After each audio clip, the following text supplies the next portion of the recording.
దేవునికి స్తోత్రం కలుగును గాక. ప్రార్థన చేద్దాం. మరొక కొన్ని అంశాల కొరకు ప్రార్థన చేద్దాం. పరిశుద్ధుడా, ప్రేమ కలిగిన దేవా, నీకు స్తోత్రమయ్యా. ఇప్పటి వరకు మీరు పాటల ద్వారా మహిమ పొందారు. అదిగోనైనా ప్రార్థిస్తున్నటువంటి అంశాలను బట్టి నీకు స్తుతులు చెల్లిస్తూ ఉన్నాను. ముందుగా ప్రార్థించిన అంశాలను మీరు ఆలకించారు, మీరు జవాబిచ్చారు.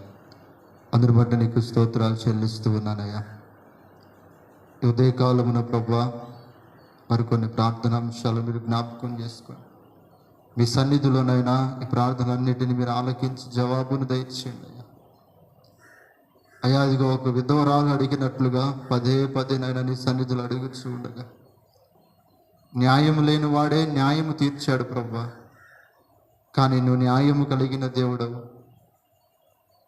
నీవు నీతి కలిగిన దేవుడవు, నువ్వు సర్వశక్తి కలిగిన దేవుడు నాయనా.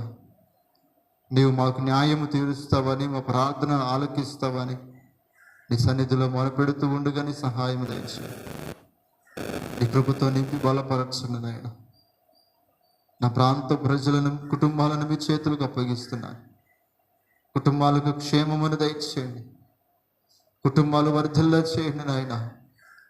కుటుంబాలుగా నీ సన్నిధిలో అడుగు పెట్టడానికి సహాయం దయచేయండి అయ్యా. అదిగో మీ లేఖనం సెలవిస్తున్న రీతిగా భారము మోసుకొస్తున్న సమస్త జనులారా నా ఎద్దుకు రండని మీరు పిలిచారు ప్రభువా. ఇదిగో నీ పిలుపును అంగీకరించి అనేక కుటుంబాలు నీ సన్నిధికి రావడానికి ద్వారాలు తెరవండి, సహాయము దయచేయండి నాయన. అయ్యా, ఈ రోజున నీ సన్నిధిలో మొరపెడుచు ఉండగా నీ ఆత్మకార్యములను జరిగించండి నాయన. ఈ నెలలో జరగపోతున్న సభల కొరకై నీకు స్తోత్రాలు చెల్లిస్తూ ఉన్నాను. అదిగోనైనా ఎన్నో కొరతలు, ఎన్నో అవసరతలు ఉన్నాయి ప్రభువా. వాటన్నిటినీ నైనా మీరు సకాలంలో జరిగిస్తారని మేము విశ్వసిస్తూ ఉన్నాం. మాకు కాదు యెహోవా, మాకు కాదు, ఇది కేవలం నీ నామ మహిమార్థమే, మా గ్రామం రక్షణార్థమునైనా సభలు జరిగిస్తూ ఉండగా నీ కృప దయచేయండి. 2 రోజులునైనా మీరుండినైనా జరిగించండి. ఈ 2 రోజులు కావలసిన ప్రతి అవసరతను మీరు తీర్చండి. నీ సహాయము దయచేయండి నాయన. నీ సేవకులను కూడా నైనా మీరు బలముగా వాడుకొని అనేక ఆత్మలనైనా చేర్చబడటానికి కృప దయచేయండి. నీ సహాయము దయచేయండి నాయన. ఆ ప్రాంతానికి రక్షణ ప్రాకారములు మీరు నిర్మించండి. నశించిపోతున్న వారిని వెదకి రక్షించడానికి వచ్చిన దేవుడు కనుక ఆ ప్రాంతాన్ని కూడా మీరు దర్శించండి. ఇదిగో నా ప్రాంత ప్రజలను మీరు దర్శించండి. మారు మనసు బాప్తిసం లేనటువంటి బిడ్డలనైనా ఈ సభల ద్వారా మీరు పిలుచుకొని రక్షణలోనికి నడిపించడానికి నీ కృప దయచేయండి. నీ సహాయం దయచేయమని వేడుకుంటూ ఉన్నా. ప్రతి అవసరత, ప్రతి అక్కరతను మీరు తీర్చండి. మీ నామానికి మహిమకరంగా మీరు దయచేయండి నాయన. 2 రోజుల సభలను మీ నామాన్ని మహిమకరంగా జరిగించండి. మంచి వాతావరణాన్ని మీరు అనుగ్రహించండి నాయన. ఈ సభల ద్వారా మీ నామం మహిమపరచబడాలి, నీ నామం ప్రకటించబడాలయ్యా. మా ప్రాంతం రక్షణలోనికి నడిపించబడాలి. అటు విధమైన కృప దయచేయండి అయ్యా. నీకు స్తోత్రం. నీ కార్యమును జరిగించుకోమని వేడుకుంటూ అదిగైనా కొద్ది నిమిషాలు నీ వాక్యాన్ని ధ్యానం చేయబోతూ ఉండగా మీరేనైనా మా పక్షా నుండి నాయన మీరు సూటిగా, తేటగా, మొహమాటము లేకుండా మాట్లాడండి. ఈ లేఖనాల నుంచి మీరు మాతో మాట్లాడమని వేడుకుంటూ ఉన్నా. మాత్రం యోగ్యత, అర్హత లేని వాడినే ప్రభువా నిలబెట్టుకున్నందుకు నీకు స్తోత్రము నాయన. నా నోట మీ మాటలు ఉంచండి అయ్యా. మీరే నన్ను నాయన నీ సిలువ చాటును మరుగుపరుచుకొని నా నోట మీ మాటలు ఉంచమని వేడుకుంటూ ఉన్నాను. ఈరోజు కూడా నేనే తగ్గిపోవాలి, మీరే హెచ్చించబడాలి. నేను కనుమరుగైపోవాలి, మీరు ప్రత్యక్షమవ్వాలి. నీ దూతుల పరిచర్యను మేము కోరుకుంటూ ఉన్నామయ్యా. నీ సహాయము దయచేసి నీ ఆత్మతో నింపి నీ లేఖనములో నుంచి మీరు మాతో మాట్లాడమని వేడుకుంటూ వాక్యము ధారాళంగా రాకుండా అడ్డుపడుతున్న ప్రతి చీకటి కార్యములు యేసు నామములో బంధిస్తూ ఉన్నాం. నీ సహాయము దయచేసి మీరు మహిమ పొందమని, నన్ను నీ సులువు చాటును మరుగుపరుచుకోమని యేసయ్య శక్తి కలిగిన నామమును అడిగి వేడుకుంటున్నాము తండ్రి. ఆమేన్.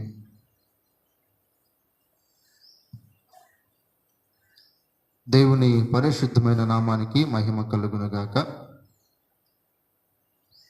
ఈ ఆరాధనకు కూడి వచ్చిన మీ అందరికీ కూడా ప్రభువైన యేసుక్రీస్తు నామములో హృదయపూర్వక వందనాలు తెలియజేస్తూ ఉన్నాను. ఈరోజు ఒక ప్రత్యేకమైనటువంటి దినం. ఈరోజు మదర్స్ డే కనుక ఆమె బిడ్డలను దేవుని యొక్క మార్గంలో, దేవుని యొక్క బోధలో, భయభక్తులలో పెంచుతున్నటువంటి ప్రతి తల్లికి కూడా నా హృదయపూర్వకమైనటువంటి శుభాలు తెలియజేస్తూ ఉన్నాను. దేవుడు ప్రతి తల్లిని దీవించునుగాక. కొద్ది నిమిషాలు దేవుని మాటల్ని ధ్యానం చేద్దాం. పౌలపోస్తులుడు హెబ్రీ పత్రిక రాస్తూ ఆ పత్రికలో ఒక మాటను సెలవిస్తూ ఉన్నాడు. ఏమిటి ఆ మాట అని అంటే, ప్రియ దేవుని బిడ్డలారా, ఆ మాటను చదవబోయే ముందు కొన్ని విషయాల్ని మనం నేర్చుకోవాలి, ఆలోచన చేయాలి. భూమి మీద ఒక మనిషిగా మనం ఎలాగైనా బ్రతకొచ్చు, ఏ విధంగా అయినా బ్రతకొచ్చు, ఎలాగైనా బ్రతకేటువంటి స్వేచ్ఛ ఈ భూమి మీద మనకుంది. ఎలాగైనా బ్రతకొచ్చు, ఏ మతంతోనైనా బ్రతకొచ్చు. ఒక హిందువుగా బ్రతకడం చాలా ఈజీ ఈ భూమి మీద. ఒక ముస్లింగా బ్రతకడం చాలా ఈజీ. ఒక బౌద్ధుడిగా బ్రతకడం చాలా ఈజీ. ఒక సిక్కులుగా బ్రతకడం చాలా ఈజీ. కానీ ఒక క్రైస్తవుడిగా బ్రతకటం మాత్రం చాలా కష్టం. స్తోత్రం కలుగునుగాక. ఒక క్రీస్తుని ఎరిగి ఆయన మార్గంలో నడుస్తూ ఆయన వాక్యానుసారంగా జీవించటము చాలా కష్టతరమైనటువంటి విషయమై ఉన్నది. అయితే ఆ కష్టం వెనకాల ఒక ఆశీర్వాదం దాగుందని దేవుని వాక్యం మనకు సెలవిస్తుంది. ప్రియ దేవుని బిడ్డ, ఈ రోజున క్రైస్తవునిగా జీవించడం చాలా కష్టతరమైనటువంటి జీవితం. అది ఎన్నో ఆజ్ఞలు, ఎన్నో రిస్ట్రిక్షన్స్, అది చేయకూడదు ఇది చేయకూడదు అనేటువంటి ఆ మాటలనే చాలామంది జీర్ణించుకోలేకపోతూ ఉన్నారు. అలా జీవించడానికి ఇష్టపడటం లేదు కూడా. వాక్యానుసారంగా బ్రతకడానికి, వాక్యానుసారంగా జీవించడానికి, వాక్యానుసారంగా నడవటానికి ఇష్టపడలేనటువంటి జీవితాలని ఈరోజు మనం చూస్తూ ఉన్నాం. అయితే ప్రియ దేవుని బిడ్డలారా, భూమి మీద మనం ఎలాగైనా జీవించవచ్చు, కానీ ఒక క్రైస్తవుడిగా జీవించటం అది మనకు ఆశీర్వాదకరమై ఉన్నది. క్రీస్తుని ఎనిగిన వారిగా జీవించటము, ఆ సిలువను మోసుకుంటూ మనల్ని మనం ఉపేక్షించుకొని ఆయన అడుగు జాడల్లో నడవటం అనేది అది ఒక ఆశీర్వాదకరమై ఉన్నది. అయితే ప్రియ దేవుని బిడ్డలారా, అపవాది ఏం చేస్తూ ఉన్నాడంటే, ఆయన మార్గంలో నడవటానికి మనుషుల్ని కొన్ని చిక్కులు పెడుతూ ఉన్నాడు. ఆయన మార్గంలోనికి నడవటానికి మనుషులు ఒకవేళ ఇష్టముగా ఉన్నా ఆయన మార్గంలో నడవటానికి అపవాది కొన్ని చిక్కులు పెడుతూ ఉన్నాడు. మానవులకి కొన్ని వలలు వేస్తూ ఉన్నాడు. తెలియకుండా ఆ చిక్కుల్లో పడిపోతూ ఉన్నాం. అదే జీవితం అనుకుంటూ ఉన్నాం. కానీ ఆ చిక్కులేంటో గనక ఈరోజు మనం తెలుసుకోకపోతే మనం ఆటుల్లోనే పడి ఉండిపోతూ ఉంటాం. వాటిల్లో నుంచి బయటికి రాలేం. అసలు అవి ఏంటో తెలిస్తేనే కదా మనకు బయటికి రావాలి. ఒక సమస్య వచ్చింది, ఆ సమస్యలో నుంచి బయటపడటానికి పరిష్కారాన్ని మనం ఏం చేయాలా? వెతకాలి. ఆ సమస్యకు పరిష్కారం ఏంటి అని ఆలోచన చేయాలి. మన భక్తి జీవితంలో కూడా మనం ఎదగలేకపోవటానికి, అభివృద్ధి చెందకపోవటానికి, ఫలభరితమైనటువంటి జీవితాలుగా ఉండలేకపోవటానికి అపవాది కొన్ని చిక్కులను పెట్టాడు. ఈ క్రైస్తవ జీవితంలో జీవించలేకపోవటానికి, క్రీస్తుని ప్రేమిస్తూ ఆయనకు ఇష్టలుగా బ్రతకలేకపోవటానికి అపవాది కొన్ని చిక్కులు పెట్టాడు. ఆ చిక్కుల్లో పడిపోయి నామకార్థపు జీవితాన్ని జీవిస్తూ ఉన్నాం. నామకార్థపు బ్రతుకులని జీవిస్తూ ఉన్నాం. అందుకనే పౌలు భక్తుడు అంటున్నాడు కదా, ఇదిగో మీకు పెట్టినటువంటి చిక్కులను, ఆ ఆ పాపములన్నిటినీ మీరు విడిచిపెట్టాలి. విడిచిపెట్టాలంటే అసలు ఆ చిక్కులేంటో మనకు తెలియాలి, ఆ సమస్యలు ఏంటో తెలియాలి. ఆ అపవాది వేసినటువంటి ఆ చిక్కులు ఏ విధంగా ఉన్నాయంటే బైబిల్ గ్రంథం సెలవిస్తుంది కదా, సులువుగా ఉన్నాయంట. అలా ఉన్నాయంట, సులువుగా అంటే చాలా ఈజీగా, చాలా తేలికగా, అసలు పడిపోయామా అనేటువంటి సంగతి కూడా తెలియకుండా ఆ పాపములు మనల్ని పట్టుకుంటూ ఉన్నాయంట. ప్రియదేవుడు, అరే అసలు పడిపోయామా, ఇది నాలో ఉన్నదా అనేటువంటి సంగతి కూడా మనకు తెలియదంట. అలాగ మనము సులువుగా చిక్కుల్లో పడిపోతూ ఉన్నాం.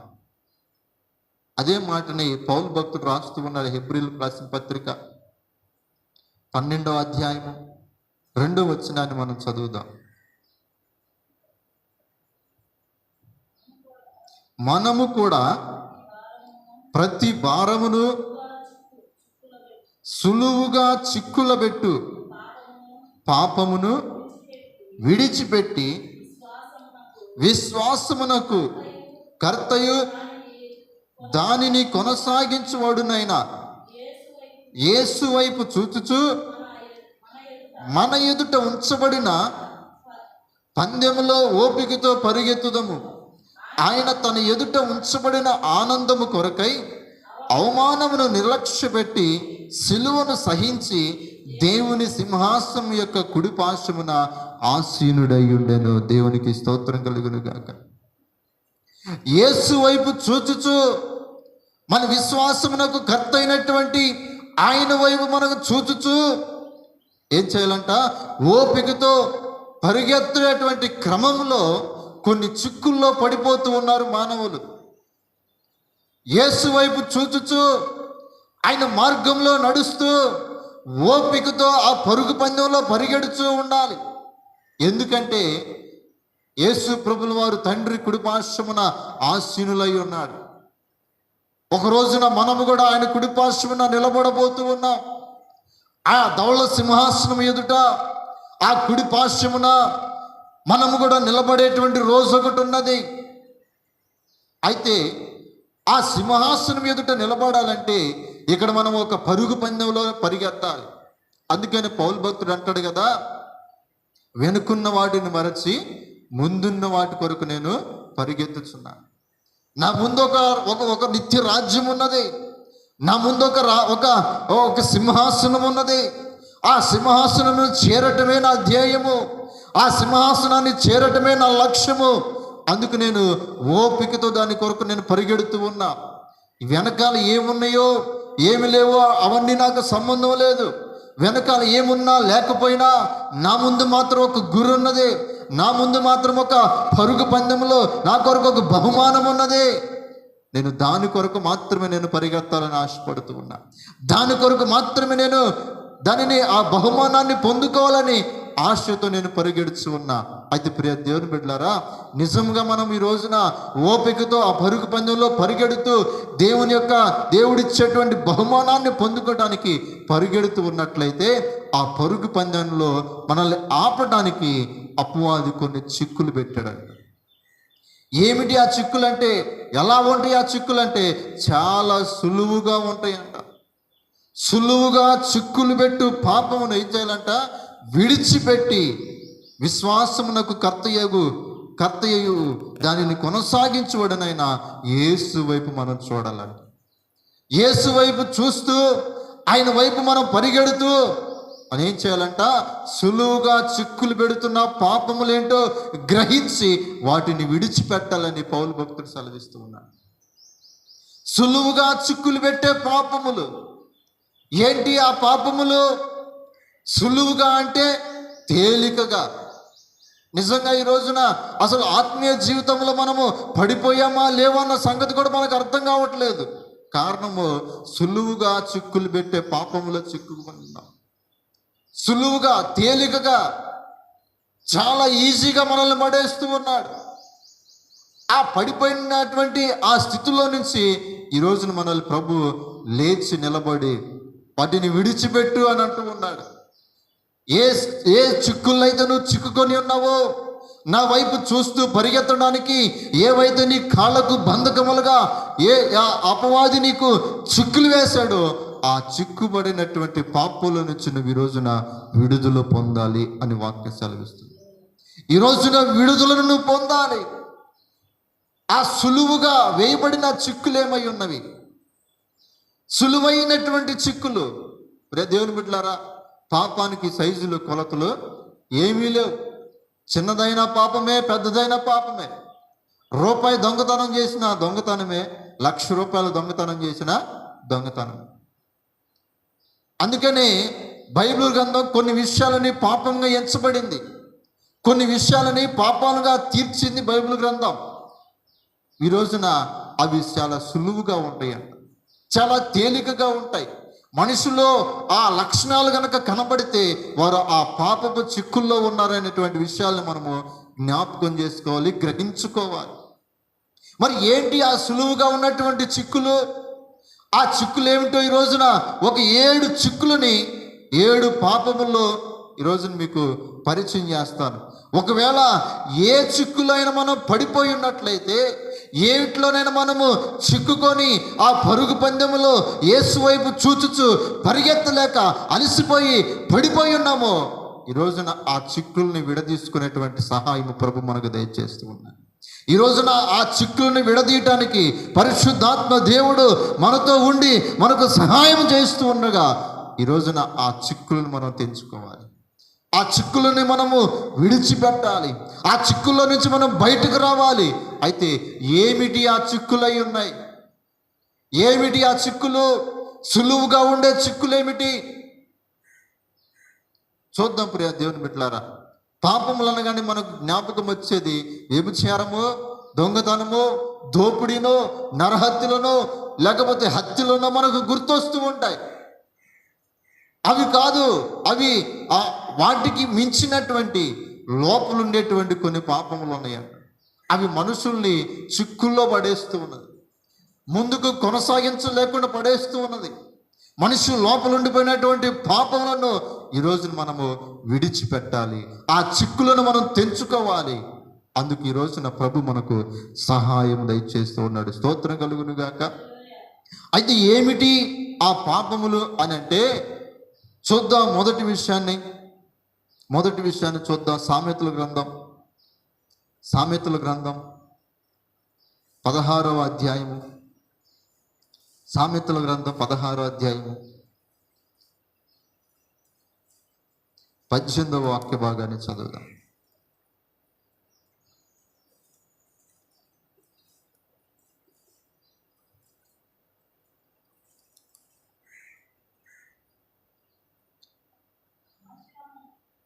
నాశనమునకు ముందు గర్వము నడుచును, పడిపోటకు ముందు అహంకారమైన మనసు నడుచును. చాలు ప్రియత.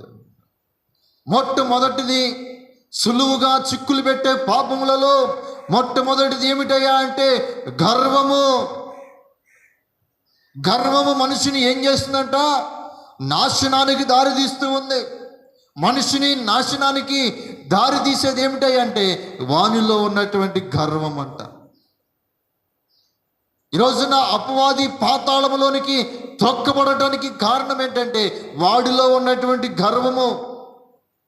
వాడు ఆలోచన చేశాడు, మొట్టమొదటిగా ఇదిగో పరలోకములో జరుగుతున్నటువంటి ఆ స్థుతిలో అపవాది ఏమనుకున్నాడంట? దేవుని సింహాసనం పైగా నేను కొంచెము హెచ్చుగా ఉండాలనుకున్నాడంట. నేనే కదా ఆరాధన చేస్తూ ఉంది, నేనే కదా స్తుతిస్తూ ఉన్నది.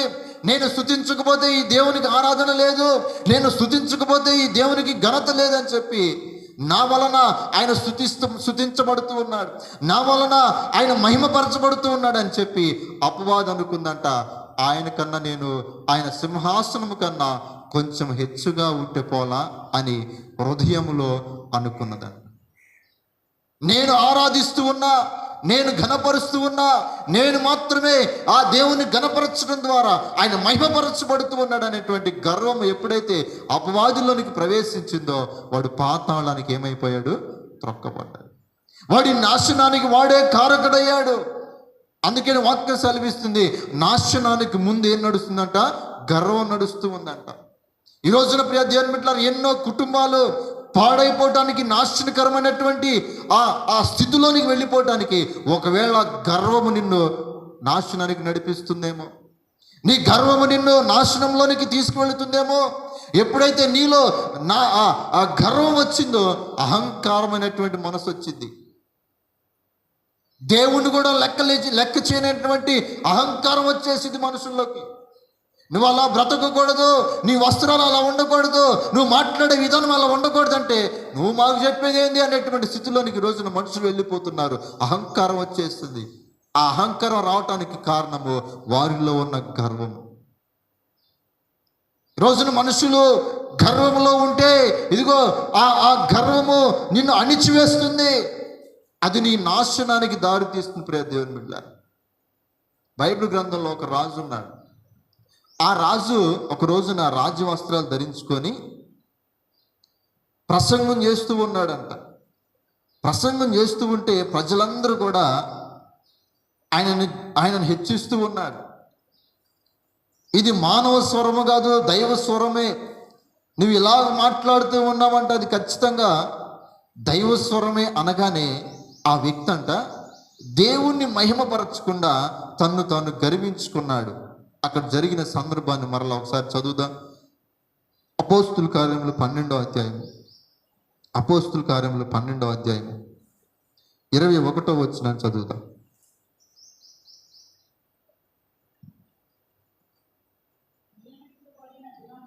నియమింపబడిన దినమందు హేరోదు రాజ్య వస్త్రములు ధరించుకొని న్యాయపీఠం మీద కూర్చుండి వారి ఎదుట ఉపన్యాసము చేయగా జనులు ఇది దైవ స్వరమే గాని మానవ స్వరము కాదని కేకలు వేసిరి. అతడు దేవుణ్ణి మహిమపరచనందున వెంటనే ప్రభు దూత అతన్ని మొత్తెను గనుక పురుగులు పడి ప్రాణము విడిచాను. ఏ రోజు నాశనానికి, ఏ రోజు దేవుడి యొక్క కోపానికి ఆ పాత్రుడిగా ఎంచబడటానికి అతనిలో ఒక గర్వం అక్కడ పనిచేసింది. అతనిలో గర్వం పనిచేసింది. తన నాశనానికి గర్వమే దారి తీసింది. రాజ్య వస్త్రాలు ధరించుకొని న్యాయపీఠం మీద కూర్చొని ఉపన్యాసం చేస్తూ ఉన్నాడంట. ప్రజలకు ఉపన్యాసం చేస్తూ ఉన్నాడంట. ప్రజలకు ఉపదేశాన్ని ఇస్తూ ఉన్నాడంట. ఉపదేశం ఇస్తూ ఉంటే ప్రజలందరూ కూడా ఏమని కేకలు వేస్తున్నారు? ఇది దైవ స్వరమే, నీలో నుంచి దేవుడు మాట్లాడుతూ ఉన్నాడు, నీలో నుంచి సాక్షాత్ దేవుడు మాట్లాడుతూ ఉన్నాడు. ఇది మానవ స్వరము కాదు, మానవుడు ఇలాగా మాట్లాడలేడు, మానవుడికి ఇంత జ్ఞానం లేదు, మానవుడికి ఇన్ని విషయాలు తెలియదు, మానవుడికి ఈ విధంగా మాట్లాడడం తెలియదని అక్కడ ఉన్న ప్రజలు కేకలు వేస్తూ ఉన్నారంట. ఆ కేకలు వేయగానే ఇక ఏ రోజుకి లోపల గర్వం వచ్చేసింది. ఓహో, నేను ఈ విధంగా మాట్లాడుతున్నానా, నేనే దేవుణ్ణి, నేలో ఉన్నటువంటి నేనే ఈ విధంగా మాట్లాడుతూ ఉన్నానని లోపల గర్వించాడు. ఎప్పుడైతే ఏ రోజు జనుల యొక్క కేకలు విని అతన్ని పొగడటం చూశారో, ఏ రోజు యొక్క ఆ ఉపన్యాసాన్ని విని ప్రజలు ఏ రోజుని ఘనపరచడం చూశాడో, హేరోదు హృదయంలో గర్వం ప్రారంభమైంది. హేరోదు హృదయంలో గర్వము మొదలైంది. గర్వం మొదలవగానే దేవుని యొక్క దూత వచ్చి హేరోదుని మొత్తిందంట. మొత్తగానే ఏమైందంట? అక్కడ పురుగులు పడి సత్యను అని రాయబడింది. అంతకంటే ముందు ఇంకొక మాట రాశాడు అక్కడ, అతడు దేవుణ్ణి మహిమపరచనందున, అతడు దేవుణ్ణి మహిమపరచనందున. ఒకవేళ పాటలు పాడే తలంతు నీకు ఇచ్చినట్లయితే అందుని బట్టి దేవుణ్ణి నిన్ను స్తుతించాలి, ఆయనను మహిమపరచాలి తప్ప నాకన్నా బాగా ఎవడు పాడలేదు, నాకు ఇస్తావా సస్తావా అన్నట్టేంటి ఆ గర్వంతో నువ్వు ఉండకూడదు. ప్రియ దేవుని బిడ్డ, ఈరోజు దేవుడు నీకు ఏదైతే ఇచ్చాడో దానిని బట్టి నువ్వు స్తుతించాలి, దానిని బట్టి దేవునికి మహిమ రావాలి. ఈ రోజున అనేక విషయాలను బట్టి మానవుడు గర్విస్తూ ఉన్నాడు. కొంచెం డబ్బు ఉంటే చాలు మనుషుల్లో గర్వం వచ్చేస్తుంది. దేవుని కూడా లెక్కలు చేయనటువంటి స్థితిలోనికి వెళ్ళిపోతూ ఉన్నాడు. అహంకారం అనేటువంటి మనసు వచ్చేసింది. మూడు పూట్ల 5,000 నోట్లోకి వెళితే చాలు, ఇక నా అంతటోళ్ళు లేదనుకుంటూ ఉంటారు. కట్టుకోవడానికి మంచి ఒక కొత్త బట్టలు ధరిస్తే చాలు, వాటిని చూసి మురిసిపోయి గర్విస్తూ ఉంటారు. మనిషిలో ఎన్నో విషయాలలో మానవుడు గర్విస్తూ దేవునికి దూరం అయిపోతూ ఉన్నాడు. అసలు ఈ గర్వం ఒక పాపం అన్న సంగతి కూడా ఈ రోజున ఎవరికి తెలియట్లేదు. గర్వమే ఒక పాపము. ఆ గర్వము నిన్ను అణిచివేస్తుంది, ఆ గర్వము నిన్ను నాశనానికి దారితీస్తుందని ఈరోజు నువ్వు గ్రహించలేకపోతూ ఉన్నట్లయితే ఈరోజు నీతోనే మాట్లాడుతున్న ప్రియ దేవుని బిడ్డల, గర్వాన్ని విడిచిపెట్టు, లేకపోతే అది నిన్ను నాశనానికి తీసుకెళ్తుంది.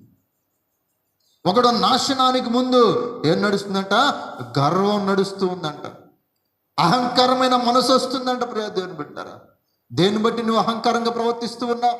దేన్ని బట్టి నువ్వు అహంకారిగా మారిపోయావు?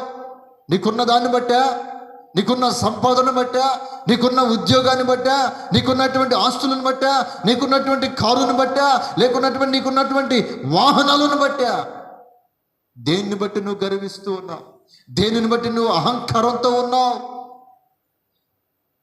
అహంకారపు పొంగులను అడిచే దేవుడు ఒకడు ఉన్నాడు, సంగతులు జ్ఞాపకం ఉంచుకోవాలి. అహంకారపు నీ పొంగులను అణిచే దేవుడు ఒకడు ఉన్నాడు అని నువ్వు ఈ సంగతిని జ్ఞాపకం ఉంచుకోవాలి.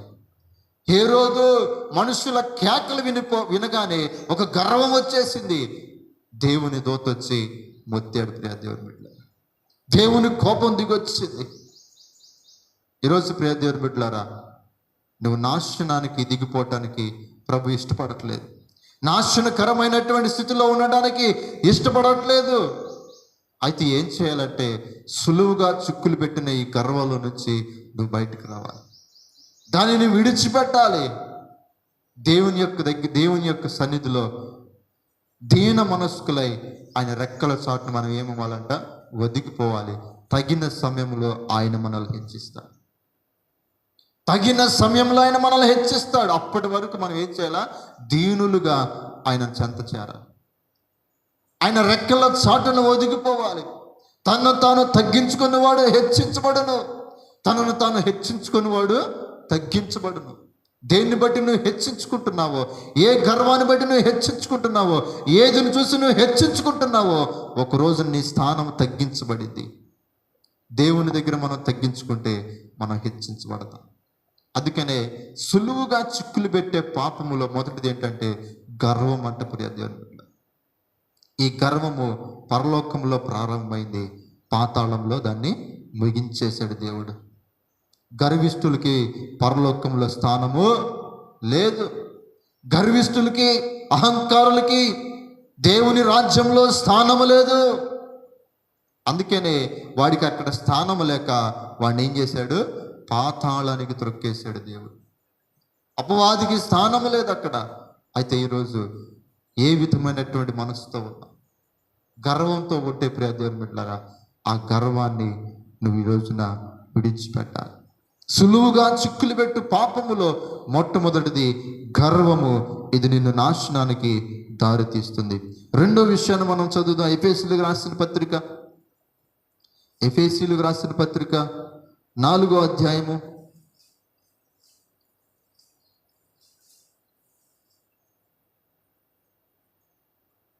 26వ వచనాన్ని చదువుదాం. కోపపడుడి గాని పాపము చేయకుడి, సూర్యుడు అస్తమించే వరకు మీ కోపము నిలిచి ఉండకూడదు. అక్కడ చూడండి, అపవాదికి చోటియకుడి. చాలు. అపవాదికి ఏం చేయకూడదంట? చోటియకండి. సులువుగా చిక్కులు పెట్టి నిన్ను పాపము మార్గంలో నడిపిస్తూ, దేవుణ్ణి యేసు వైపు చూడకుండా, ఆయన మార్గంలో నడవకుండా చేస్తున్నటువంటి పాపంలో రెండవది కోపం అంట. కోప్పడుడి కానీ పాపం చేయకండి. ఈ కోపం వలన అపవాదికి మీలోనికి చోటు ఇవ్వకండి. ఇది సులువుగా చిక్కులు పెట్టేటువంటి మార్గంలో ఒక మార్గమై ఉన్నది అపవాదికి. కోప్పడండి కానీ ఏం చేయొద్దు అంటున్నాడు? పాపం చేయొద్దు అంటున్నాడు. అదేంటి? కోప్పడితే అది పాపం ఎలా అయింది? కోప్పడితే పాపం ఎలా అయింది? కోపంలో అసలు పాపం ఎందుకు ఉండిద్ది? కోప్పడినటువంటి మానవుడు ఎవడైనా ఉంటాడా అంటే ఎవడు ఉండడు. కోప్పడినటువంటి మానవుడు ఎవడైనా ఉంటాడంటే ఎవడు లేడు. మరి పాపం ఎలా అయిందంటే ప్రియ దేవుని బిడ్డలారా, ఆ కోపంలో మనం ఏం చేస్తూ ఉన్నావో ఆలోచన చేయాలి. కోపంలో ఏం మాట్లాడుతున్నావో గ్రహించాలి. కోపంలో మనం ఏ విధమైనటువంటి క్రియలు చేస్తూ ఉన్నామో దానిని గ్రహించాలి. చాలా మంది ఈ చిక్కులో పడిపోతూ ఉన్నారు. ఈ కోపం అనేటువంటి పాపములో పడిపోయి దేవుడి యొక్క ఆ దేవుని చూడకుండా ఆ పరుగు పందెంలో పడిపోతూ ఉన్నారు. దేవుని యొక్క ఆ సింహాసనానికి చేర్చలేకపోవటానికి అపవాదిని ఒక చిక్కు వేసిరాడు. అదే కోపం అనేటువంటి పాపము. కోపంలో పాపం ఎందుకు ఉంటుందండి? చూడండి ప్రియ దేవుని బిడ్డలారా, కోప్పడేటువంటి వ్యక్తిని చూస్తే ఏం మాట్లాడుతాడో తెలియదు. కోపం వస్తే కోపం వచ్చినటువంటి వ్యక్తికి భార్య ఏంటో తెలియదు, భర్త అంటే ఏంటో తెలియదు, పిల్లలేంటో తెలియదు, వావి వరుసలో తెలియదు. ఏమొస్తుందో నోటికి హద్దు పొద్దులైనటువంటి విధముగా మాట్లాడుతూ ఉంటారు. అందుకనే మీ నోట బూతులైనను సరస్వక్తులైన రావటానికి వీలు లేదని చెప్పాడు ప్రభు. ఎందుకంటే మీ నోటి మాటలను బట్టి ఒక రోజు మీరు లెక్కప్పు చెప్పవాలి. తీర్పు దినమున, విమర్శ దినమున మీ నోటి మాటలను బట్టి లెక్క అప్పు చెప్పాల్సి ఉంది. కాబట్టి ఏం మాట్లాడుతున్నారో జాగ్రత్తగా ఉంచుకోండి. కోపం వచ్చింది అని చెప్పి మీ నోటి మాటలను ఏ విధంగా మాట్లాడుతున్నారో ఒకసారి చూడండి. చూడండి ప్రియ దేవుని బిడ్డలారా, కోపములో మనుషులను చంపేస్తున్న వారు లేరా? కోపములో హత్యలు చేస్తున్న వారు లేరా? కోపములో తల్లిదండ్రులను కొడుతున్న వారు లేరా? కోపములో బిడ్డలను ఏ విధంగా హింసిస్తూ ఉన్నారో లేరా? ఇవన్నీ కోపములో వచ్చేటువంటి పాపములే. కోపము మనిషిని చాలా పాపములోనికి నెట్టివేస్తుంది. కోపము మానవుని ఏం చేస్తుందంటే పగల్లోనికి నడిపిస్తుంది. కోపము పగలోనికి నడిపిస్తుంది, పగ ప్రతీకారంలోకి నడిపిస్తుంది, ప్రతీకారము పాపములోనికి మనల్ని నడిపిస్తుంది. ఒక వ్యక్తి పైన కోపాన్ని మెచ్చుకున్నాడంటే ఆ కోపం ఏమైందంటే పగగా మారిపోయింది. ఏదో ఒక రోజు ఏదో ఒకటి చేయాలా అనేటువంటి పగ మనసులో పెరిగిపోతుంది. ఒక రోజున ఆ పగ ప్రతీకారం తీర్చుకునే విధంగా మారుతుంది. వెయిట్ చేస్తాడు, చూస్తాడు. ఒక సమయాన్ని చూసి ఆ ప్రతీకారాన్ని, ఆ పగనంతటిని కూడా ఒక మనిషి పైన తీర్చుకుంటాడు. ఒక మనిషిని పగ పెంచుకున్నటువంటి మనిషి కోసం ఏం చేస్తారు? ఎదురు చూస్తూ ఉంటాడు. వీడి పైన ఎలాగా ప్రతీకారం తీర్చుకోవాలి, వీడిని ఎలాగ కొట్టాలి, వీడిని ఎలాగ తిట్టాలి, వీడిని ఎలాగ నాశనం చేయాలని ప్రతీకారంతో ఎదురు చూస్తూ ఉంటాడు. దేవుని బిడ్డలారా, బైబిల్ గ్రంథంలో మనం ఒక సందర్భాన్ని చూసుకుంటే, బాప్తిసం ఇచ్చి యోహాను గారు హేరోదు రాజు దగ్గరికి వెళ్ళి మాట్లాడతాడు. హేరోదు, నువ్వు చేసేది తప్పు, దేవుని దృష్టికి నువ్వు తప్పు చేస్తూ ఉన్నావు, నీ తమ్ముని భార్యనే నువ్వు చేరదీసావు, నీ తమ్ముని భార్యతో నువ్వు సంబంధం పెట్టుకున్నావు, ఇది తప్పు అని చెప్పగానే హేరోదు భార్య హేరోదియా ఏం చేసింది? పగన పెంచుకుంది. కోపం వచ్చింది హేరోదియాకి. నన్నే విమర్శిస్తాడా, నన్నే వేలెత్తి చూపుతాడా అని చెప్పి హేరోదియా ఏం చేసింది? కోపం వచ్చింది, పగన పెంచుకుంది, ప్రతీకారం కోసం ఎదురు చూస్తూ ఉన్నది. ఈ యోహానుని ఎలాగైనా చంపాలి, ఇదిగో ఇలా ప్రశ్నించేవాడు అడ్డు లేకుండా పోతే మేము చాలా ఆనందంగా జీవించవచ్చని హేరోది ఆలోచనతో ప్రతీకారం కోసం ఏం చేస్తుందంట? ఎదురు చూస్తూ ఉన్నది. ఆ ఎదురు చూసినటువంటి ప్రతీకారం రోజు రానే వచ్చింది. అదే హేరోదు జన్మదినోత్సవం. హేరోదు జన్మదినోత్సవం వచ్చింది. హేరోదియా కూతురిని హేరోదు ముందు నాట్యమాడటానికి పంపించింది. ఆమె నాట్యమాడింది.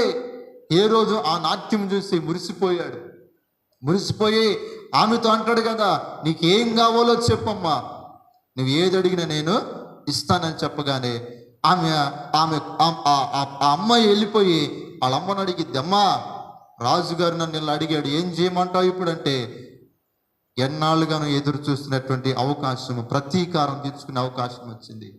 నువ్వేం అడుగుతావు తెలుసా? చెరసాల్లో ఉన్నాడు యోహాను, అతని తల నరికి పళ్ళెంలో పెట్టి నాకు ఇవ్వమని చెప్పి ఎదురు చూసింది. చూడండి ప్రియ దేవుని బిడ్డలారా, తప్పు చేసేవాడిని తప్పు అని చెబుతుంటే అది పగగా మారిపోతుంది. ఈ రోజున కోపంతో రేగిపోతున్నాడు మనుషులు.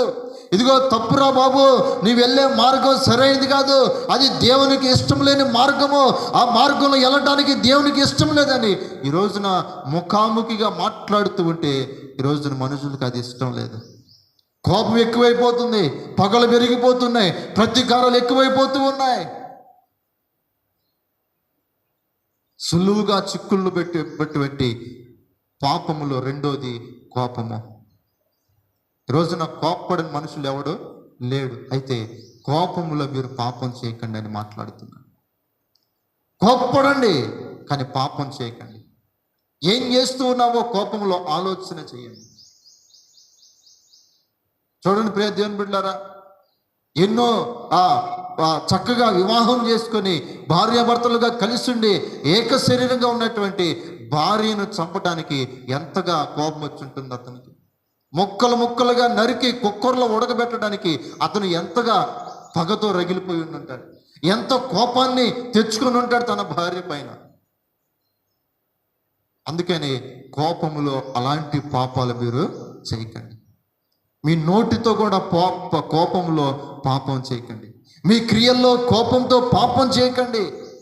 కోప్పడే ముందుగా మీ క్రియలు ఏ విధంగా ఉన్నాయో ఆలోచన చేయమంటున్నాడు. అందుకని కోప్పడండి కానీ పాపం మాత్రము చేయకండి. ఈరోజున బిడ్డలను ఏం మాట్లాడుతున్నారో తెలియనటువంటి పరిస్థితులు, వావి వరసలు లేకుండా మాట్లాడుతూ ఉన్నారు, నోటితో పాపం చేస్తూ ఉన్నారు, చేతులతో పాపం చేస్తూ ఉన్నారు. కోపములో ఏం చేస్తూ ఉన్నారో మనిషికి అర్థం కానటువంటి పరిస్థితులు అయిపోయాయి. కోపంలో మనిషి ఏం చేస్తూ ఉన్నాడో తెలియనటువంటి పరిస్థితులకు వెళ్ళిపోయాడు. అందుకనే కోప్పడండి, పాపం చేయొద్దు. ఈ కోపము నిన్ను చిక్కుల్లో పడేస్తుంది. ఈ కోపము నిన్ను ఇదిగో నాశనానికి ఇది కూడా నిన్ను దారి తీస్తుంది. చూడండి, కోపములో పగలు మించుకొని ప్రతీకారం కోసం ఎదురు చూస్తూ ఒక మనిషిని హత్య చేస్తే ఆ హత్య చేసినటువంటి నీవు ఎక్కడికి వెళ్తావు? ఆనందంగా జీవిస్తావా? సంతోషంగా జీవిస్తావా? నరకం అనుభవించాలి భూమి మీద బ్రతికుండగా. అందుకని కోప్పడే ముందు ఏం చేస్తున్నావో ఆలోచన చేయాలి. బిడలని పైన కోపం వచ్చిందా? మంచిదే, కోప్పడు. బెత్తము వాడాలి వారి కొరకు. మంచి మార్గంలో నడిపించాలంటే వారి పైన కోప్పడాలి, వారిని బెత్తముతో దండించాలి. కానీ ఆ కోపములో మనం ఏం చేస్తున్నామో ఆలోచన కలిగి ఉండాలి, ఒక గ్రహింపు కలిగి ఉండాలి. ఈరోజున ప్రియ దేవుని బిడ్డలారా, ఒకవేళ కోపంతో నువ్వు ఉన్నట్లయితే, కోపంలో నువ్వు ఆ కోపం అనేటువంటి చిక్కులో నువ్వు పడిపోయి ఉన్నట్లయితే, ఈరోజు ప్రభు అన్నాడు కదా, దానిని విడిచిపెట్టాను, దానిని విడిచిపెట్టు. ఎందుకంటే అది నిన్ను యేసు వైపు చూడనీయకుండా చేస్తుంది, యేసు మార్గంలో నడవనీయకుండా నిన్ను చేస్తుంది, యేసయ్య మార్గంలో ఆ సింహాసనం దగ్గరకు చేరనీయకుండా నిన్ను చేస్తుంది. ప్రియ దేవుని బిడ్డలారా, ఒక విషయం చెప్పనా, నువ్వు కోప్పడినా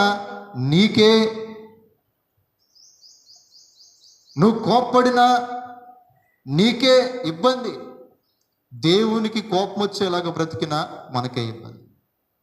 మనం కోప్పడి మన నాశనానికి మనమే తెచ్చుకుంటాం, అవునా? మనం కోప్పడినా మనకే ఇబ్బంది. మన జీవితం వలన దేవుడు కోప్పడినా అది మనకే ఇబ్బంది. అందుకని ఇశ్రాయేలు ప్రజలు దేవునికి ఏం చేశారంట? కోపాన్ని రేపారంట. దేవునికి కోపం రేపారంట ఇశ్రాయేలు ప్రజలు. వారి నాశనానికి వారే తెరను తీసుకున్నారు. దేవుని బిడ్డలారా, మనం కోప్పడినా అది మనకే నాశనము, దేవుడు కోప్పడినా కూడా అది మనకే నాశనము. అయితే ఈ మధ్యలో మన జీవితము చాలా బ్యాలెన్స్డ్గా ఉండాలి, చాలా తూకం వేసినట్టుగా మనం జీవితము గడపాలి.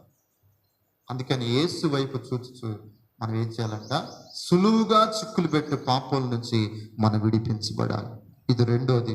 మూడో విషయాన్ని మనం చూద్దాం. కొరింథీయులకు రాసిన పత్రిక, కొరింథీయులకు రాసిన 2వ పత్రిక 12వ అధ్యాయము 12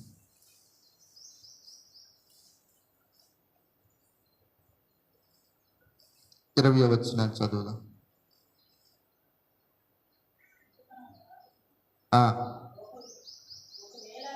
ఒకవేళ నేను వచ్చినప్పుడు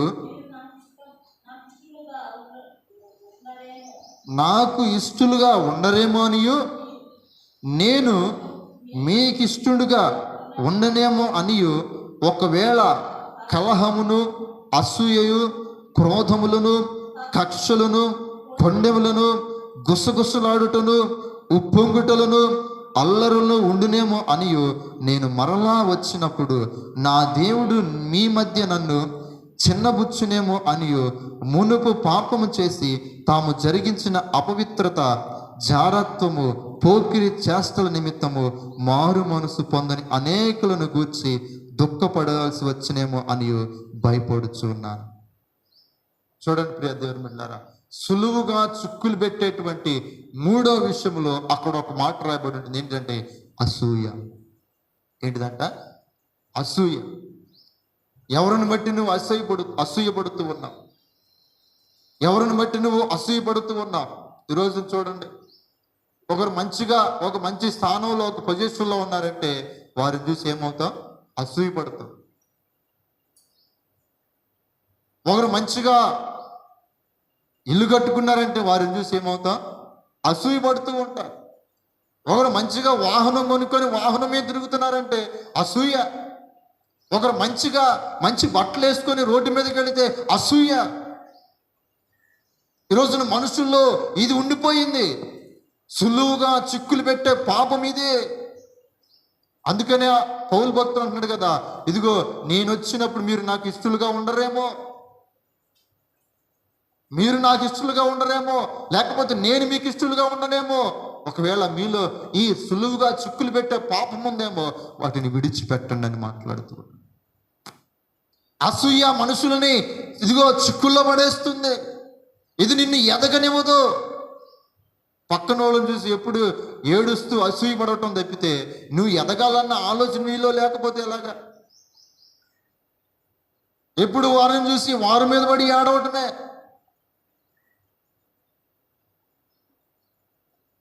బైబిల్ గ్రంథంలో మనం ఒక సందర్భాన్ని చూస్తే, దావీదు గొలియాతుని చంపిన తర్వాత గొలియాతుని ఆ వరిసెలతో రాయితో కొట్టి గొలియాతుని మడేసి తన కత్తితోనే తన తలను నరికి తీసుకొని వస్తూ ఉంటే, అక్కడ ఉన్నటువంటి ఇశ్రాయేలు ప్రజలందరూ కూడా దావీదుకు 10,000 స్తుతులు, సౌలుకు 1000 స్తుతులు అంటున్నారంట. ఏమంటున్నారంట? సౌలుకేమో 1000 స్తుతులు, దావీదుకేమో 10,000 స్తుతులు అని చెప్పి దావీదును గణపరుస్తూ ఉంటే, దావీదును హెచ్చిస్తూ ఉంటే, సౌలుకి ఏమైందంట? లోపల అసూయ పెరిగిపోయింది. లోపల అసూయ పెరిగిపోయింది. నాకంటే చిన్నవాడు, నాకంటే రాజు కాలేనటువంటి వాడు, నాకన్నా యుద్ధ నైపుణ్యం లేనివాడు, నేను ఒక రాజునే, ఒక సాధారణమైనటువంటి మనుషులకి 10,000 స్తుతులేంటి అని చెప్పి అసూయ పెరిగిపోయింది దావీదు పైన. సౌలుకి అసూయ పెరిగిపోయింది లోపల. అప్పటి నుంచి సౌలు అంట దావీదు పైన ఏం చేస్తున్నాడు తెలుసా?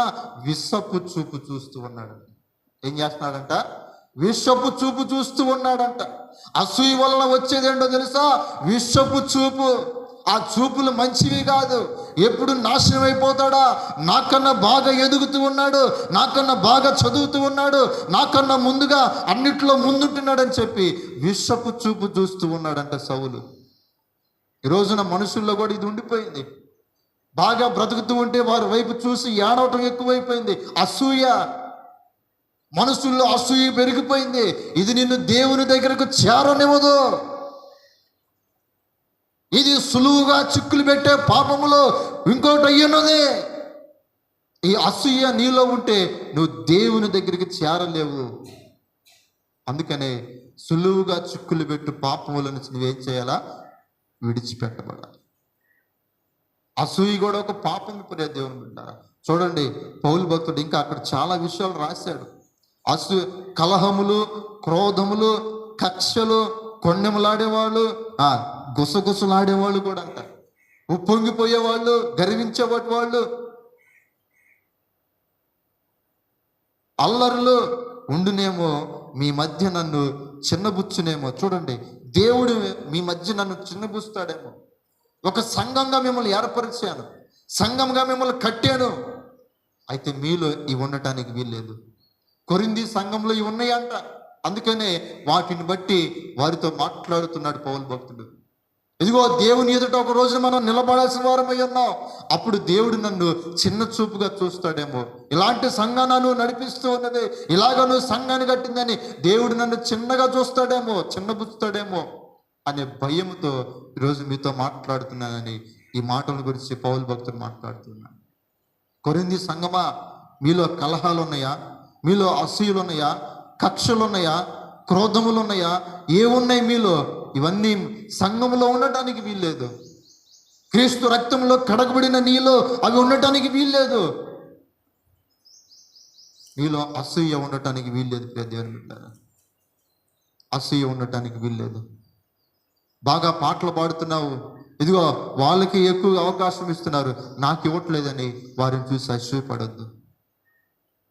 నీకన్నా వారు బాగా పాడుతున్నారంటే, అయ్యా నాకు లేని ఆ వరాన్ని వాళ్ళకి ఇచ్చావు కదా, నీకు స్తోత్రం అని చెప్పి ప్రభుని కనపరచు.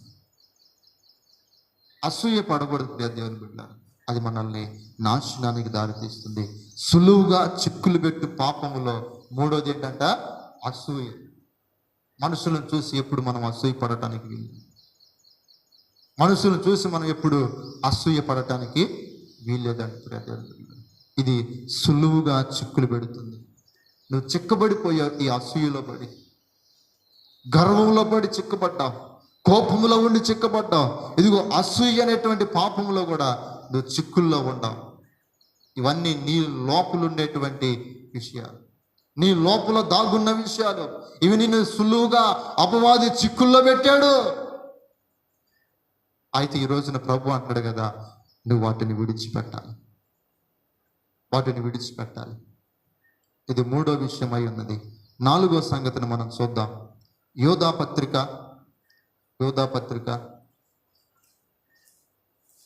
ఎన్ని అధ్యాయాలు ఉన్నాయి యోధా పత్రికలో? మొదటి అధ్యాయం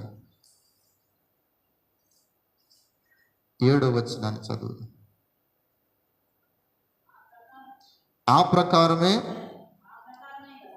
ప్రకారమే గాని